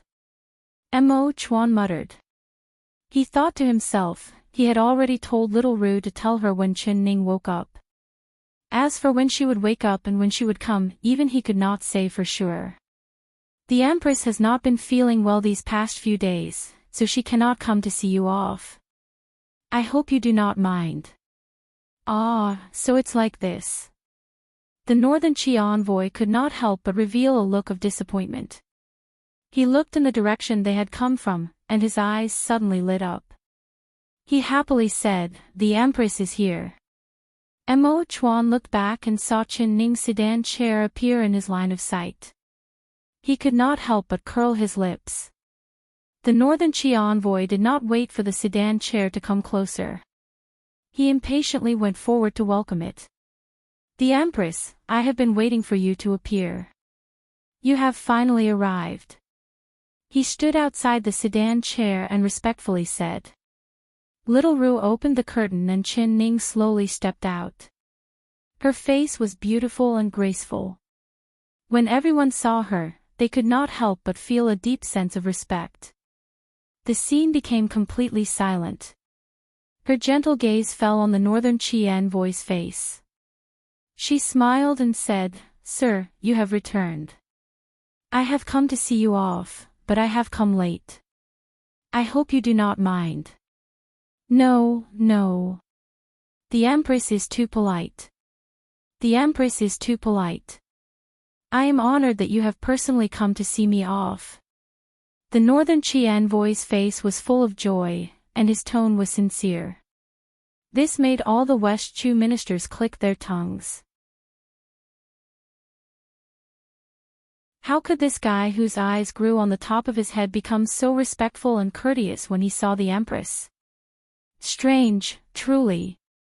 Chen Ning knew that the Northern Chi envoy was grateful to her. She smiled, but before she could say anything, she saw the envoy take a beautiful brocade box from a servant next to him and respectfully present it to her with both hands. Sir, I have Chi, to Chen, I cheese you, Chi, Chi, not to me. Chen. Chi. I she he Chen and said. Chen Chi, there, I am not to thank Chen Chi. Chen to say. Ling Chen I cannot I Chen, I Chi and Chi, I Chen you, I's Chi, Grace, and I, not. You're tuning into the LoveLore Library YouTube channel. We're so grateful for your support, and don't forget to subscribe to join us on this incredible journey through captivating stories. Your generosity through donations truly makes a world of difference, as it's the primary source of revenue that allows me to expand and enhance this channel for you. Thank you from the bottom of my heart for being a part of this adventure.